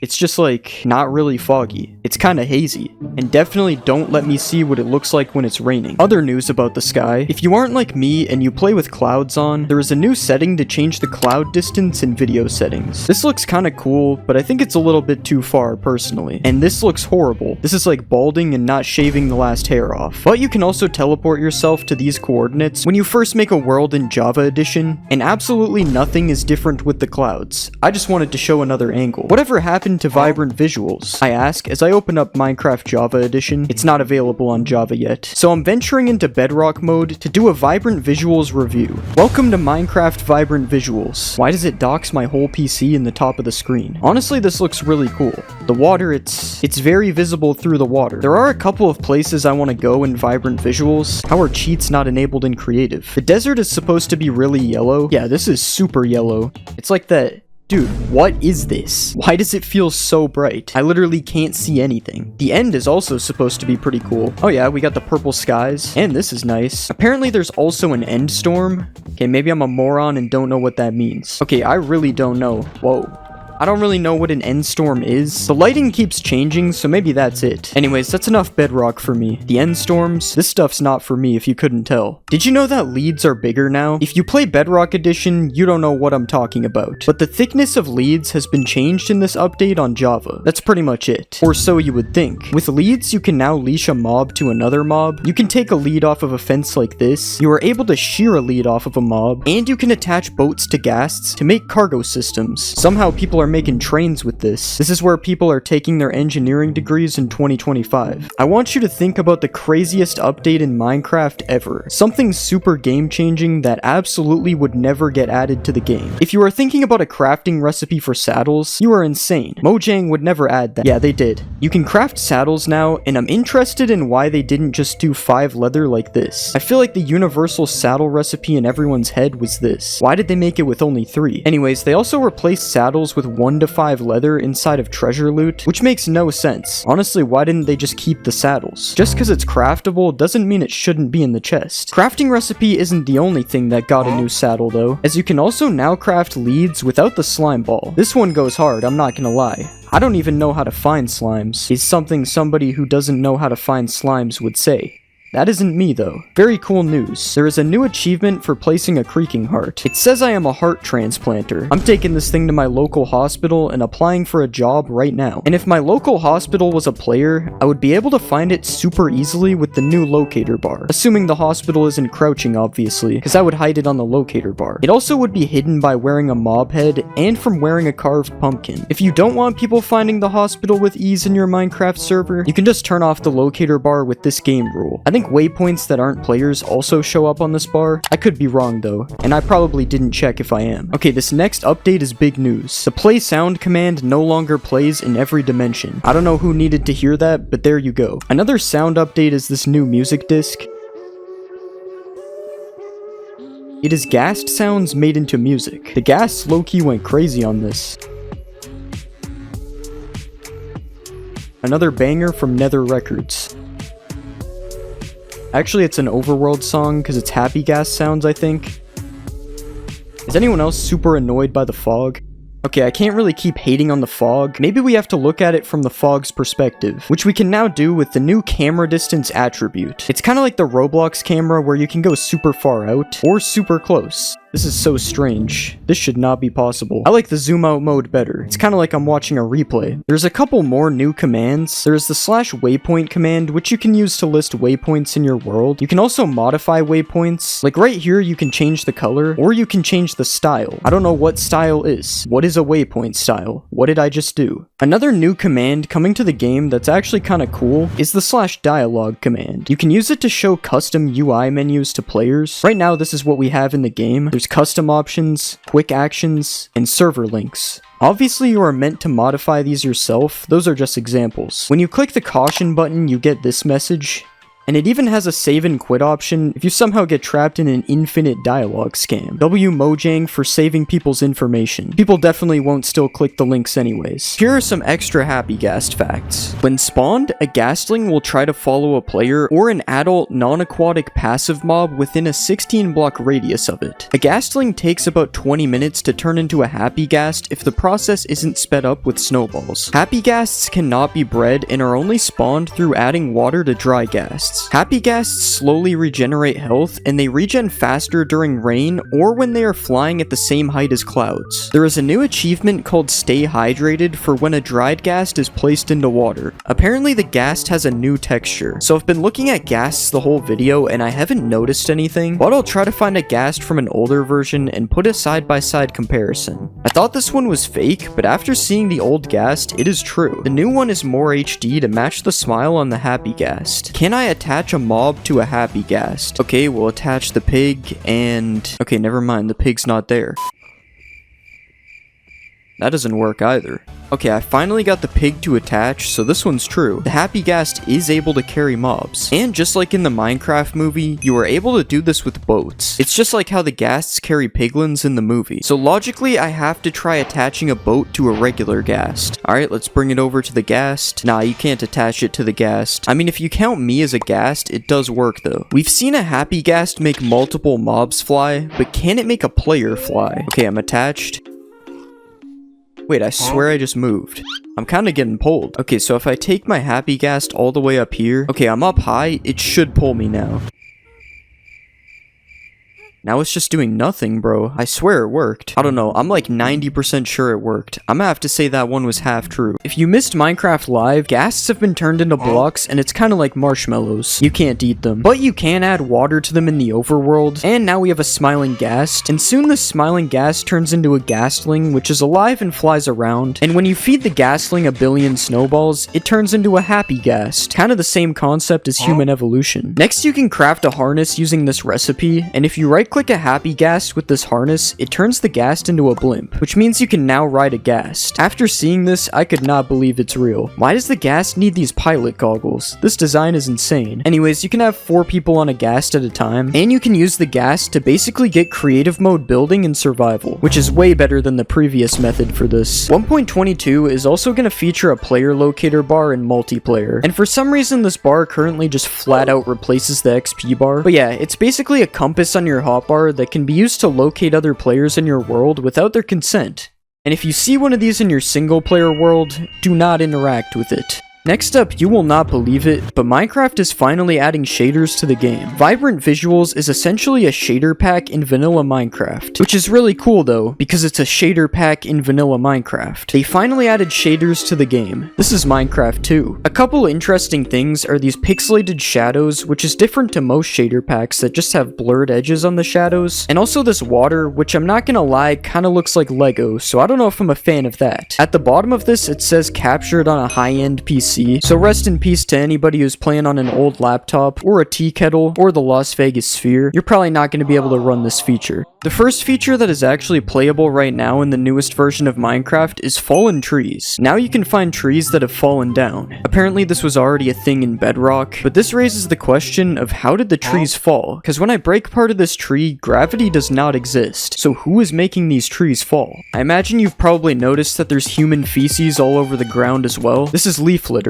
Not only are the trees falling, we got falling leaves now too. These leaves immediately change color upon touching the ground. Unless you're in a pale garden, then the leaves are lore accurate. If you're really out of it like me and you missed this update, the pale garden is like the roofed forest, but it's pale. And there's a dude that spawns in it at night. This is the bro. I don't know what he does. Why am I Steve? Who made me Steve? Anyways, what's changed with him in this update is that now if you put a name tag on him, he will survive throughout the day. So you can keep him now, as a pet.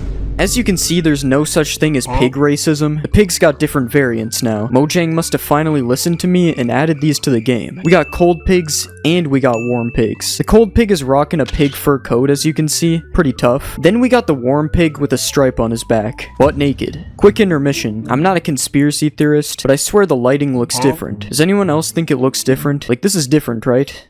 We got cow variants being added as well. It's pretty much the same concept as the pigs. The warm cow is like one of those bulls because it's got horns. Nah. And this is the cold cow, same kind of thing, but with a fur coat again. And finally, you know Mojang had to add chicken variants too. I'm not gonna lie, the cold chicken be looking crazy. This dude got more hair than me. And instead of regular eggs, cold chickens now lay blue eggs, which I don't think they do anything different. It's just a way to get cold chickens in different biomes, I guess. And just like the other mobs, there's a warm chicken as well. It's yellow. Actually, it's kind of golden. No, it doesn't drop gold when you kill it. But you can get a brown egg from the golden chicken, and it's a similar concept to the blue egg. It's just used to spawn warm chickens instead. Now Mojang is so close to adding ducks. Just add ducks, please.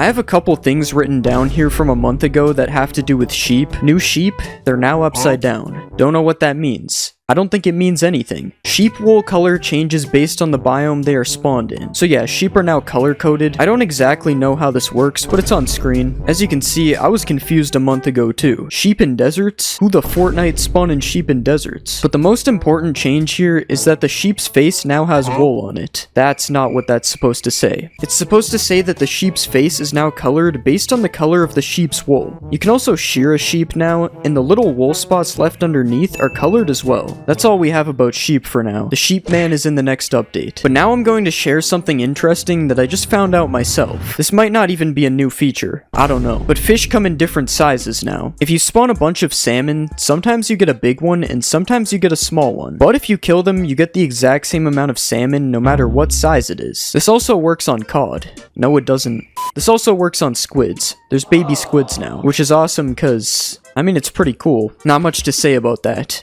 Did that squid just turn into a baby when I punched it? I don't even know, man. There isn't really much to say about a lot of these updates, like the lodestone now being made with an iron ingot instead of netherite. And it can be found in ruined portals. It was already found in bridge bastions though, so like who was even crafting it anyways? And I just said something about one of the updates, so I guess I was wrong. Beacon beams are wider now when you are far away. You can find bundles in villages. I didn't even know the bundle got added to the game. It was like a mythical feature that I thought would never be obtainable in survival. And camels can now spawn naturally in the desert. All those things are random and have nothing to do with each other. But other than camels, the desert actually has gotten quite a few updates. To start off, we can get flowers from a cactus now. It's called the cactus flower, and it can be used to make pink dye, or it can just be used as a decoration, like the new dry grass that is found all over the desert as well. Similar to leaf litter, I think this is just an ambient block. I don't think anything can be done with it. It's kind of like the dead bush, except this one doesn't drop sticks. It does come in different sizes though. I also have written down that there are scary sounds in the desert now. I think it's just this sound, which I can't even hear, so it's not really scary. There's new wolf sounds now as well. Wolves now have one of 7 random personalities. It's like pandas, except it's wolves. Your wolf can now be angry, big, that's big AF. Your wolf can be cute, your wolf can be grumpy, your wolf can be puglin, and finally your wolf can be sad.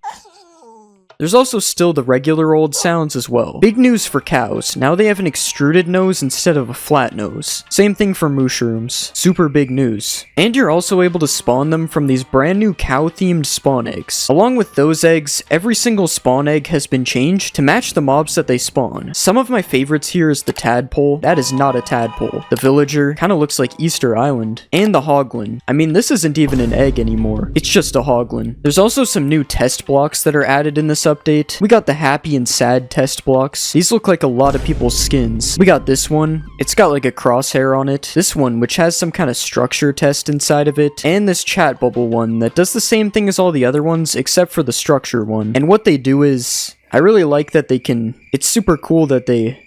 Another new block is the wildflowers, which are like the pink petals from 1.21, except instead of being found in cherry biomes, these can be found on the ground in birch forests. They work exactly the same as pink petals. You can place 4 of them in one block like this. And you can also find firefly bushes now, which is a type of bush that houses fireflies inside of it, which are not currently a mob in the game. They're just pixels that are found hovering around these bushes. Supposedly you can also hear a buzzing sound when you go near a firefly bush. I am not hearing a buzzing sound though, so I don't know about this. If that wasn't enough ambience though, we also have an alternative to tall grass now, or short grass, as it's apparently called now. For me, both of these were always called tall grass, but I guess I can't do that anymore. Anyways, this is a bush, and it's different to short grass as it's more dense. That's really it. It's a bush, dude, I don't know. You want to visit the underground tunnels in Minecraft? We got the trial ruins, trial chambers. I keep getting them mixed up. This place adds a ton of new blocks and features, which we'll talk about later, and just like the underground tunnels, we got homeless people. I'm joking, by the way. No offense to the bogged. A new mob that looks kind of like the Stray, but like Swamp Edition. I think it's a few updates too late. This skeleton variant spawns in swamps, and instead of normal arrows, it shoots poisonous arrows at you, which is exactly what we needed. Another mob that can poison you. Last year they gave us the big sniff man, today we get the bogged. But the bogged isn't the only mob in 1.21. Another mob being added is the armadillo. Last year's mob vote winner, allegedly. I still don't know how it even won. There was some voter fraud or something. The first thing you'll notice about the armadillo is that it's really scared of you. Yeah, whenever you get close to these guys, they just roll up into a ball. So the only way to actually get close to them is by crouching. They do make a really good soccer ball though if you don't. Now if you want to breed some armadillos, you have to give them some spider eyes. That's kind of a weird item for that, I guess, but whatever. And if you want to harvest some scoot from these guys, you can take a brush and rub them with it. I don't know how my man isn't bald yet. And with these scoots, you can craft dog armor using this recipe. Similar to real life, you can now dress up your poodle however you like, but of course in game, your dog actually gets some protection from it. Well, I don't know, maybe they are similar, cause I wouldn't mess with this guy. You can combine dog armor with any dye to give your dogs all sorts of drip, and now we just need dog chains, dog watches, dog shoes. But this isn't the only update that dogs received, as you can now find different breeds of dogs depending on what biome you're in. You can get a rusty wolf in the jungle, a striped wolf in the badlands, snowy wolf in a grove biome, the ashen wolf in a snowy taiga, the woods wolf in the forest, a chestnut wolf in the old growth spruce taiga, and don't confuse that with the old growth pine taiga that has a black wolf. And finally we have the spotted wolf in the savannah, which kind of looks like all of the wolves mixed together. Kind of like how the new mob, the Breeze, looks like the Blaze. Because I think they're related or something.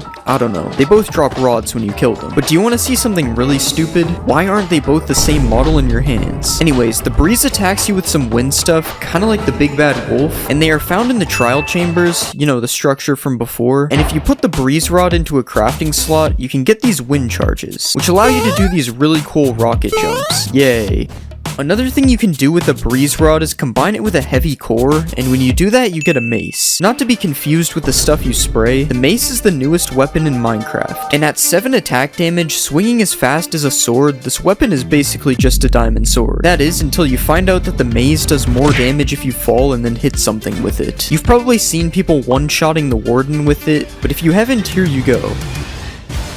Yeah, basically this thing is kind of insane. But it doesn't stop there, because you can also enchant your mace to make it even more powerful. The enchants are Reach, which has something to do with armor. I honestly don't even know what it does. Wind Burst, which gives the effect of a wind charge every time you hit something, which is actually pretty funny when you realize that you can fly with it. And finally we have Density, which makes the mace do even more damage when you're falling. Now I can just jump off the diving board to drop the warden. I don't even have to go up that far. But as I said before, the mace is made using a heavy core, and you've probably never heard of this retextured head block that unfortunately you can't actually wear on your head. And that is because the heavy core is found in the new trial vaults in the trial chambers. These vaults work pretty simply. First, you need to complete a trial by walking up to one of the trial spawners and getting it to spawn some mobs. The spawner will spawn a few waves of mobs before finally gifting you an item which has a chance of being this trial key. Once we have the trial key, we gotta find one of these things, which is the trial vault. And then you right click it with the trial key to do even more gambling until we eventually get a heavy core. Guys, we're gonna get the heavy core eventually, and never give up. Something else you can get from these is the brand new Bad Omen potion. Not exactly what I was expecting to get out of the vending machine, but basically how this potion works is it replaces the Bad Omen that you used to get from killing a pillager with a flag. Now you actually have to consent to getting Bad Omen first by drinking the potion. Once you drink the Omen potion, you can start a raid like usual, or you can visit the trial chambers and start an ominous trial. From what I can tell, the ominous trial is a little bit more difficult than the regular trial. And when you complete an ominous trial, there is a chance of getting an ominous trial key, which can just open the ominous vaults, which look like the other vaults, but just more scary. Drinking a potion with eyes is definitely a little weird, but fortunately there's a few potions being added that are a little bit less weird. The first potion is a wind charge potion, which you would think is made with a wind charge because of the name, but no, you gotta use the whole breeze rod to make a batch of these potions. And when a player or mob is affected with wind charging, it will just give off one of these wind charge effects when it dies. Similarly, the weaving potion, which is made with a cobweb, causes an entity to drop a few cobwebs when it dies. The oozing potion is brewed using an entire slime block, but if used properly, you can actually spend slime balls to make slime balls, as entities will spawn slimes after they die if they are affected with oozing. Unfortunately, this potion effect doesn't work with slimes though, so we can't get an infinite slime glitch going. The last potion is brewed with a stone block, which makes no sense how that's even doing anything. I mean, how are they brewing a whole stone block? And this potion is the Infested Potion. This potion should actually be renamed to the Annoying Potion, as it gives a 5% chance of spawning a silverfish when taking damage, which obviously doesn't sound that bad until you get hit with the Infested Potion yourself. I guess now I'm the silverfish man. Speaking of new stuff in 1.21, there's a few new things that you can only get from trial chambers. To start, we have the new armor trims. This is the bolt armor trim, and this is the flow armor trim. It's based on the wind guy, I guess, but it actually looks pretty cool, unlike some other trims. There's the flow, guster, and scrape pottery shards, which can be found on pots around the trial chambers as well. And finally, the vault can give you a flow or guster banner pattern if you're interested in those. Going back to the trial chambers, there are actually a lot of new blocks being added which are used in the making of this structure. Starting off, we have the most obvious one, which is these tough bricks that are basically all over this structure. Tough bricks are crafted by using 4 tuff to make polished tuff, which then can be used to create tough bricks with the same recipe. There are also these chiseled tough bricks found in the structure which seem to give it a little more detail, and there is just regular chiseled tuff that is mixed in with the other new blocks as well. Each one of these tuff variants, including regular tuff, also comes with new stairs, slabs, and walls. And overall, I think it's really cool that they actually made the tuff block have a use, as it was just some random block that you find at Deep Slate level before. But tuff isn't the only block that got a bunch of new variants, as there will be a lot of new copper-based blocks in 1.21 as well. Starting with this block that is seen all over the new trial chambers structure, which is called the Copper Grate. The Copper Grate is unlike any other Minecraft block we've seen before, as it's sort of like a full block fence. Another unique copper block that is being added is the Copper Bulb, which sort of works like a redstone lamp, but it's a little more advanced, as it emits different light levels based on how oxidized the copper is. The Copper Bulb requires redstone to activate it if it isn't naturally spawning, and if it starts becoming oxidized, you can right-click it with an axe to unoxidize it, which I'm pretty sure isn't a new feature, but I never knew it existed, so I'm putting it in here. There's also a new block called Chiseled Copper, which features this X pattern on it that looks super cool, and there are copper doors and trapdoors being added as well, which are the second type of metal doors to be in the game. The difference between iron doors and copper doors, though, is that you don't need redstone to open them. You can just right-click them like any other wooden door instead. There also seems to be a handle-looking thing that kind of looks like a key slot, and I think it would be cool if they made it so you can lock these doors with the new trial keys. If you play Minecraft, you probably know what a crafting table is, and if you don't, then I don't really know what you've been doing. But now you won't even have to use crafting tables anymore, because there is a new auto crafter coming in Minecraft 1.21. You need these items to craft the auto crafter, and once you've crafted this thing, you can right-click it and place items inside it similar to a regular crafting table. The only difference is that you also have to use redstone in order to complete the craft. You can't just take it out like a crafting table. The crafter only crafts one item at a time, meaning you have to spam it to get your items out, but this shouldn't be a problem if you're using it in some kind of redstone machine and not just pressing a button like this. Unfortunately, this is the only redstone I know how to do, so I won't be using the crafter. Another thing you can do is toggle the slots on and off, making it possible to automate recipes that don't take up the entire crafting area, and obviously you can use hoppers and droppers to fill this thing, because if you couldn't, it would kind of be useless. Another thing you can use hoppers and droppers to fill is the decorated pots that were actually added in 1.20, but now have a few new features being added to them. To start, you can right-click decorated pots to fill them with a single stack of items, which wasn't possible in the previous update. The only problem with storing your items in a pot is that you can't get them out without breaking the pot, so they really have more map-making use, as they can be used to hide items. You can also now shoot decorated pots to break them, and this not only works with arrows, but this also works with any projectile, including projectiles that are shot by mobs. Unfortunately, the breeze can't break them though. You can stack decorated pots up to 64, which wasn't a thing before. You used to just have to have a full inventory of them, and overall I think these changes are pretty cool. It's definitely a lot better than how the decorated pots were before. Another mob-related change that is coming to Minecraft 1.21 involves bats. The mob that has been in the game for years has actually gotten a new texture added to it, similar to the Vex changes that we saw in the last update. The bat also has a new flying animation, which looks a lot cooler than the old bat, and it can also hang underneath blocks, although I'm not sure if this is a new feature. It might have been in the game before. Overall, I think these bats look pretty cool, and I hope they continue updating old mobs in the future, because some of them could really use an upgrade. You've probably heard this noise when an enderman teleports away from you, but in the new update, this noise is going to have another use, because now when you throw an ender pearl and it lands, you will hear this noise as well. This means the days of silently ender pearling on people are unfortunately over. The /tick command is a new command that can be used to manipulate the speed of the game, and if you type /tick rate and then a speed, speed, you can actually speed up or slow down Minecraft without the use of an external program like you had to before. And you are also able to just completely freeze the game if you do /tick freeze, which can be kinda cool. I mean, look at this red cow. Another thing you can do is /tick sprint and then a time, which will make the game go super fast until the chosen time is up. And this is definitely one of my favorite things you can do with this command, as it can help a lot with making time lapses. There is a new cherry blossom biome coming to Minecraft, and what comes with it? Pink wood. Now personally, I would never make a pink house. That seems kinda sus. I didn't put that. I don't know who did that. That's Photoshop. I got hacked. Pretty much every imaginable wood thing can be made out of cherry wood now, including a boat. And the boat actually looks kinda good. I'm not even gonna hate this time. This biome also adds cherry leaves and these pink petals, which I think is a flower. You can bone meal dupe it, so it probably is. Overall, I think this biome is pretty cool, and all it's really missing is some white water. Wait, why did that noise play? Now, pink wood is obviously crazy, but it's nothing compared to some of the next features. Currently, there are 5 mob heads in the game, but there is actually a 6th one coming in 1.20. In the 1.20 snapshots, a piglin head has been added to the game. Now, I'm not sure how you obtain one of these things. I hope you don't have to kill a piglin for one, because that seems kind of unethical, but you gotta do what you gotta do. You would think these piglin heads would allow you to blend in, but you still end up getting a 5-star wanted level, and I don't even blame them. I would be upset as well if someone walked in wearing my head. That isn't the only change related to mob heads that we will be seeing though, and this next one is actually pretty cool.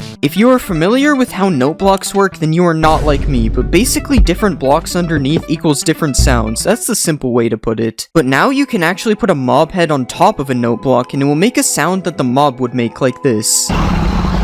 Every head obtainable in survival is able to do this, and there's even a player head sound.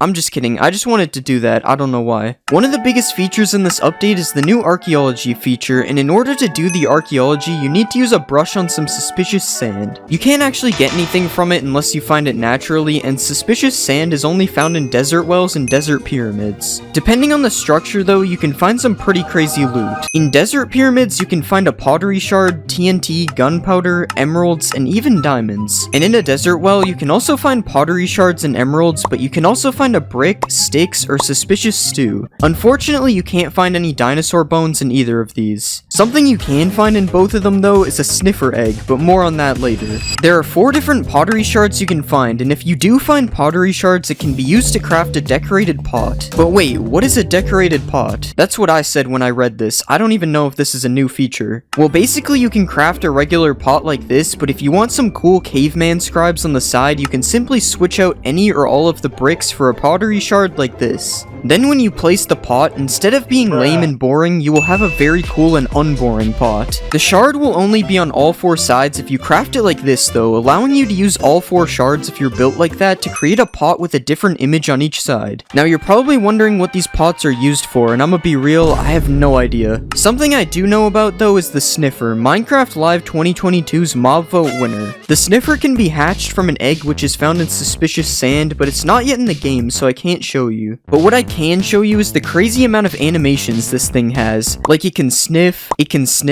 can also sniff. Oh yeah, and it can sit down and dig for seeds, so that's pretty cool. A sniffer also feels happy according to the wiki. I wouldn't relate. These things can do a lot of things. That's a sentence said by somebody who doesn't know what they're talking about. The sniffer is a passive mob, and all it does right now is sniff and dig for ancient seeds out of the ground, but you are also able to ride a sniffer like this. Okay, that's not real, I baited you. This is actually a new feature though, it's the /ride command. It allows you to ride any mob, which is pretty cool. One of the seeds the sniffer can find is torchflower seeds, which are also used to breed sniffers to create a snifflet. That's what they're called. Torchflower seeds grow into a torchflower, which are just decorative as far as I can tell, and they're probably one of the coolest looking flowers in the game so far, but they're not even close to the coolest update in this video. There is another new mob coming to Minecraft 1.20, and no, it's not the warden shark. I don't know why it would be. It's actually the camel, a brand new mob based on the real-life camel. The camel is a passive mob which can be found in desert villages, only the villages, not the whole desert. Camels can be ridden with a saddle, but the most interesting part of this is that 2 players can actually ride a camel at the same time. A camel is also tall enough to protect you from all the hostile mobs in your world, is what the wiki says as I die on my camel. To be fair, I was standing still, it actually does a pretty good job of blocking damage. Camels can actually sit, which is kinda crazy, but they are also bred using cactuses, which is kinda interesting. Like, why does a cactus hurt me, but I can can just hold it in my hand. Camels have a built-in chest which works just like a chest does on a horse, and it also has a built-in dash ability, which is kinda crazy. This got me feeling like I'm playing Fortnite. With all this information, camels seem pretty OP, but you know what else is OP? Netherite armor. Netherite is getting a huge change in 1.20. Now, instead of just putting diamond armor or tools and a netherite ingot in a smithing table, you have to get one of these netherite upgrade smithing templates to go with it. You can find these netherite upgrades inside of bastion remnants, and they can be duplicated using this crafting recipe. A lot of people have said this, but I think this feature is very bad for servers, as it basically allows people to gatekeep netherite. There is one good change coming for servers in 1.20 though, which is the new armor trims. These templates can be found in a variety of different structures, and they can be combined with one of these 10 materials and a piece of armor to make some sick designs like this. There are way too many unique armor combinations to show them all, so here are some of my favorites. You can also duplicate these templates with the same recipe as before, except the netherrack is switched out for the material on the template. Honestly, I think customization features like this are really good, and I hope there's more of these in the future. But even with how good this still isn't the best update in the video. We've talked about a new wood type being added already, but there is actually another one coming as well. It is now possible to craft a block of bamboo like this, and you can actually turn this thing into 2 pieces of bamboo planks like this. Here are all the things you can make using bamboo wood. It's pretty much the same stuff you can make with cherry wood, except there's this one block that's different, a bamboo mosaic. Bamboo mosaics can be crafted with 2 bamboo slabs like this, and you can also turn them into slabs and stairs like this. Honestly, I don't think this block looks that cool, and it's kinda expensive, so I don't know if I'll be using it. One thing I will be using though is the bamboo raft. It's basically a boat, but it's called a raft just like in one of my favorite games, Raft Wars 2. The cool thing about this though is that it has no walls, unlike a boat. You can also put a chest on it like the other boats, but that's old news. This is 1.20 now. Something that isn't old news though is hanging signs. Hanging signs can be crafted using every type of wood, and as you can probably guess, you can hang them and write a message on them. You can currently hang them off the sides of blocks or from the roof like this. There is one downside to them though. Hanging signs have a lot less room to write on. Not a problem for me though, because there's only one message I wanted to write. Another new block coming to 1.20 is chiseled bookshelves. You probably didn't think of this, but chiseled bookshelves are actually used to store books. But the cool thing is, you can actually put enchanted books and written books inside of it as well.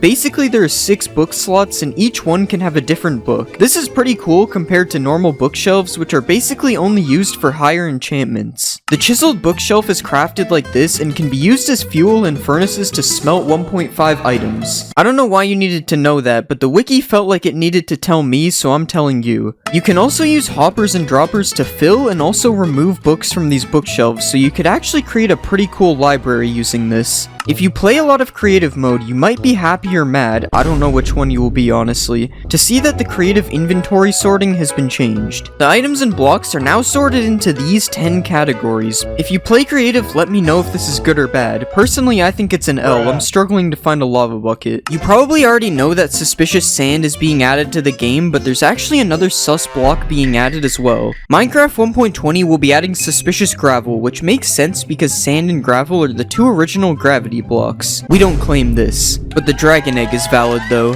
The suspicious sand can be found in ocean ruins and trail ruins. And speaking of trail ruins, what is that? Well, let's see, because I actually don't know. I haven't looked at it yet. Trail ruins are typically found near some kind of water source, and they spawn in jungles, birch forests, and taigas. No, not tigers, taigas. The wiki says they generate mostly underground, with only the tip above ground, which sounds pretty normal until you see the structure without anything around it. You can find suspicious gravel inside of these structures, and after brushing it, you can receive either common or rare loot. This is all the common loot, and this is the rare loot. Do you think this new structure is a W or an L? Personally, I don't think it's that good, but that's okay, because there are a lot better features later in this video. Pottery shards have gotten an update. Well, they're actually called shards now. I spent 5 minutes looking for them thinking they got removed, but no, they just changed the name. And as well as changing the name, they also added a lot more of them. They basically work the same as before. You just take any 4 of them and craft a pot with them. All of these shards can be found in suspicious blocks in one of these structures. Desert Temple, Trail Ruins, Ocean Ruins, and Desert Wells. That's probably because these are the only places you can find suspicious blocks. Another thing that has been changed is a feature that was added in 1.19. the skulk sensor. Now I'm kinda stupid, so I don't understand redstone, so I'm sorry if any of this is wrong. You can now use amethyst blocks to transmit the skulk signal to other skulk sensors. For example, if I place a skulk sensor in an amethyst block like this, and then I put another one 7 blocks away, the signal from the first one will make it to the other one, and it will keep going on for as long as you add them. That's not the only change though. A calibrated skulk sensor is being added as well. You can craft one of these like this, and basically what it does is filters which vibration frequency it detects through a redstone signal input. Yeah, I have no idea what that means. But this block is probably pretty important because Mumbo Jumbo made a video on it. It also looks kinda sus. A new music disc is being added in 1.20. There has always been a new music disc with every update, and this one can be found by brushing suspicious blocks inside of a trail ruin. I honestly haven't listened to the disc yet, but I'm playing it in the background of this part, so hopefully it sounds fire. Another new thing being added is actually a change to something that has been in the game for almost 10 years, the Desert Temple. Previously, there was only one hidden room in a desert temple that probably claimed your life the first time you ran into it. But now, if you enter a desert temple and go to the back, you will find some sand on the floor instead of sandstone. And if you dig out all the sand, you will find a room that looks like this. The purpose of this room was probably just to have a place for the suspicious sand to spawn, but it's still cool seeing something so old receive an update. Speaking of old things being changed, Mojang has made a few changes to potions. For some reason, they decided to change the color of a few of the potions, as you can see while scrolling this menu. I'm not really sure why they would do this, as it just makes things kinda confusing. Like, why is night vision green? Who did this? Another interesting change to the appearance of items is the new enchant glint speed and strength slider. If for some reason you don't like enchant glint, now you don't have to look at it because you can just turn it to 0. You can also turn the glint speed down to 0, but I don't know who would do this. It looks kinda strange. Minecraft 1.20 is adding the sniffer, which is cool, but we've already been over this. A couple changes have been made to it since the last time I talked about it though, and those include sniffers now get lured by torch flowers, so now you're able to have an army of sniffers. Sniffers can now dig in mud for seeds. Didn't really know that they couldn't. The sniffer egg has been added to the game, and this is what it looks like. I'm pretty sure it hatches a sniffer, although I'm too lazy to wait for that to happen, so I'm just gonna do this instead. And finally, sniffers can now dig up another type of plant, pitcher pods. Pitcher pods can be planted on hoed dirt, not regular dirt. This guy's kinda picky. And they grow in 4 stages,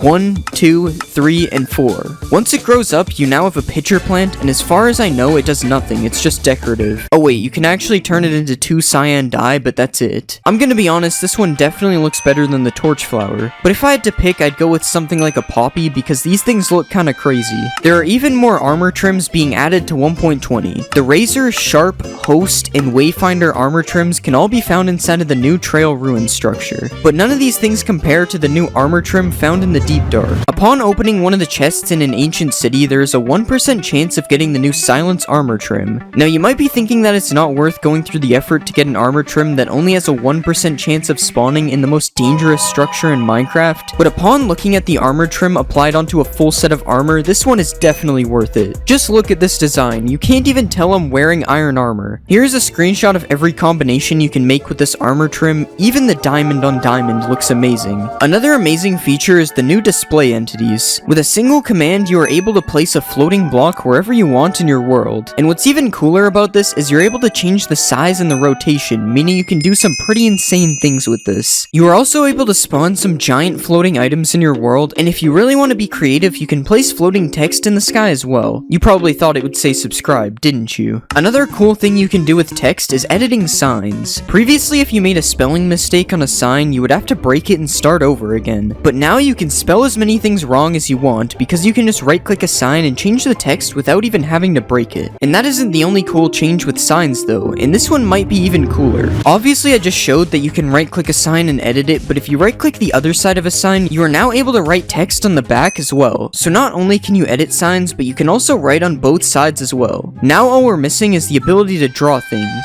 If you're one of those people who likes to set everything on fire, then you are going to be very disappointed with this next update, or happy depending on where you are. That is because fire spread is being changed completely. Depending on what biome you are in, fire now spreads a lot faster or a lot slower. Generally, from what I can see, warmer biomes have faster fire spread, while colder biomes have slower fire spread. Unfortunately, this snow village gets to live another day. Luckily, there is still a way to burn down this village though, and that's with the new fill biome command. command. Similar to the command in World Edit, only a little bit more complicated because I don't have a wand to select the area. You are able to change naturally spawning biomes to any biome you want, including ones that don't normally spawn in the overworld. I really thought this would do something, I'm kinda disappointed. Another new command that is being added is the /damage command. Previously, if you wanted to damage yourself, you would have to find a way by being creative, but now you can just type a single command and boom, half your health bar is gone. You can also use this command on other players and entities, and this would probably be really funny to use against your friend who doesn't know how to play the game. The next new command is the /ride command, which I've already shown, but I just wanted to show that it is now fixed. I can actually ride the sniffer instead of sitting inside the green stuff. The final new command is /clone, and I honestly don't really know how to use this one, but apparently it kinda works like copy and paste in World Edit, so yeah.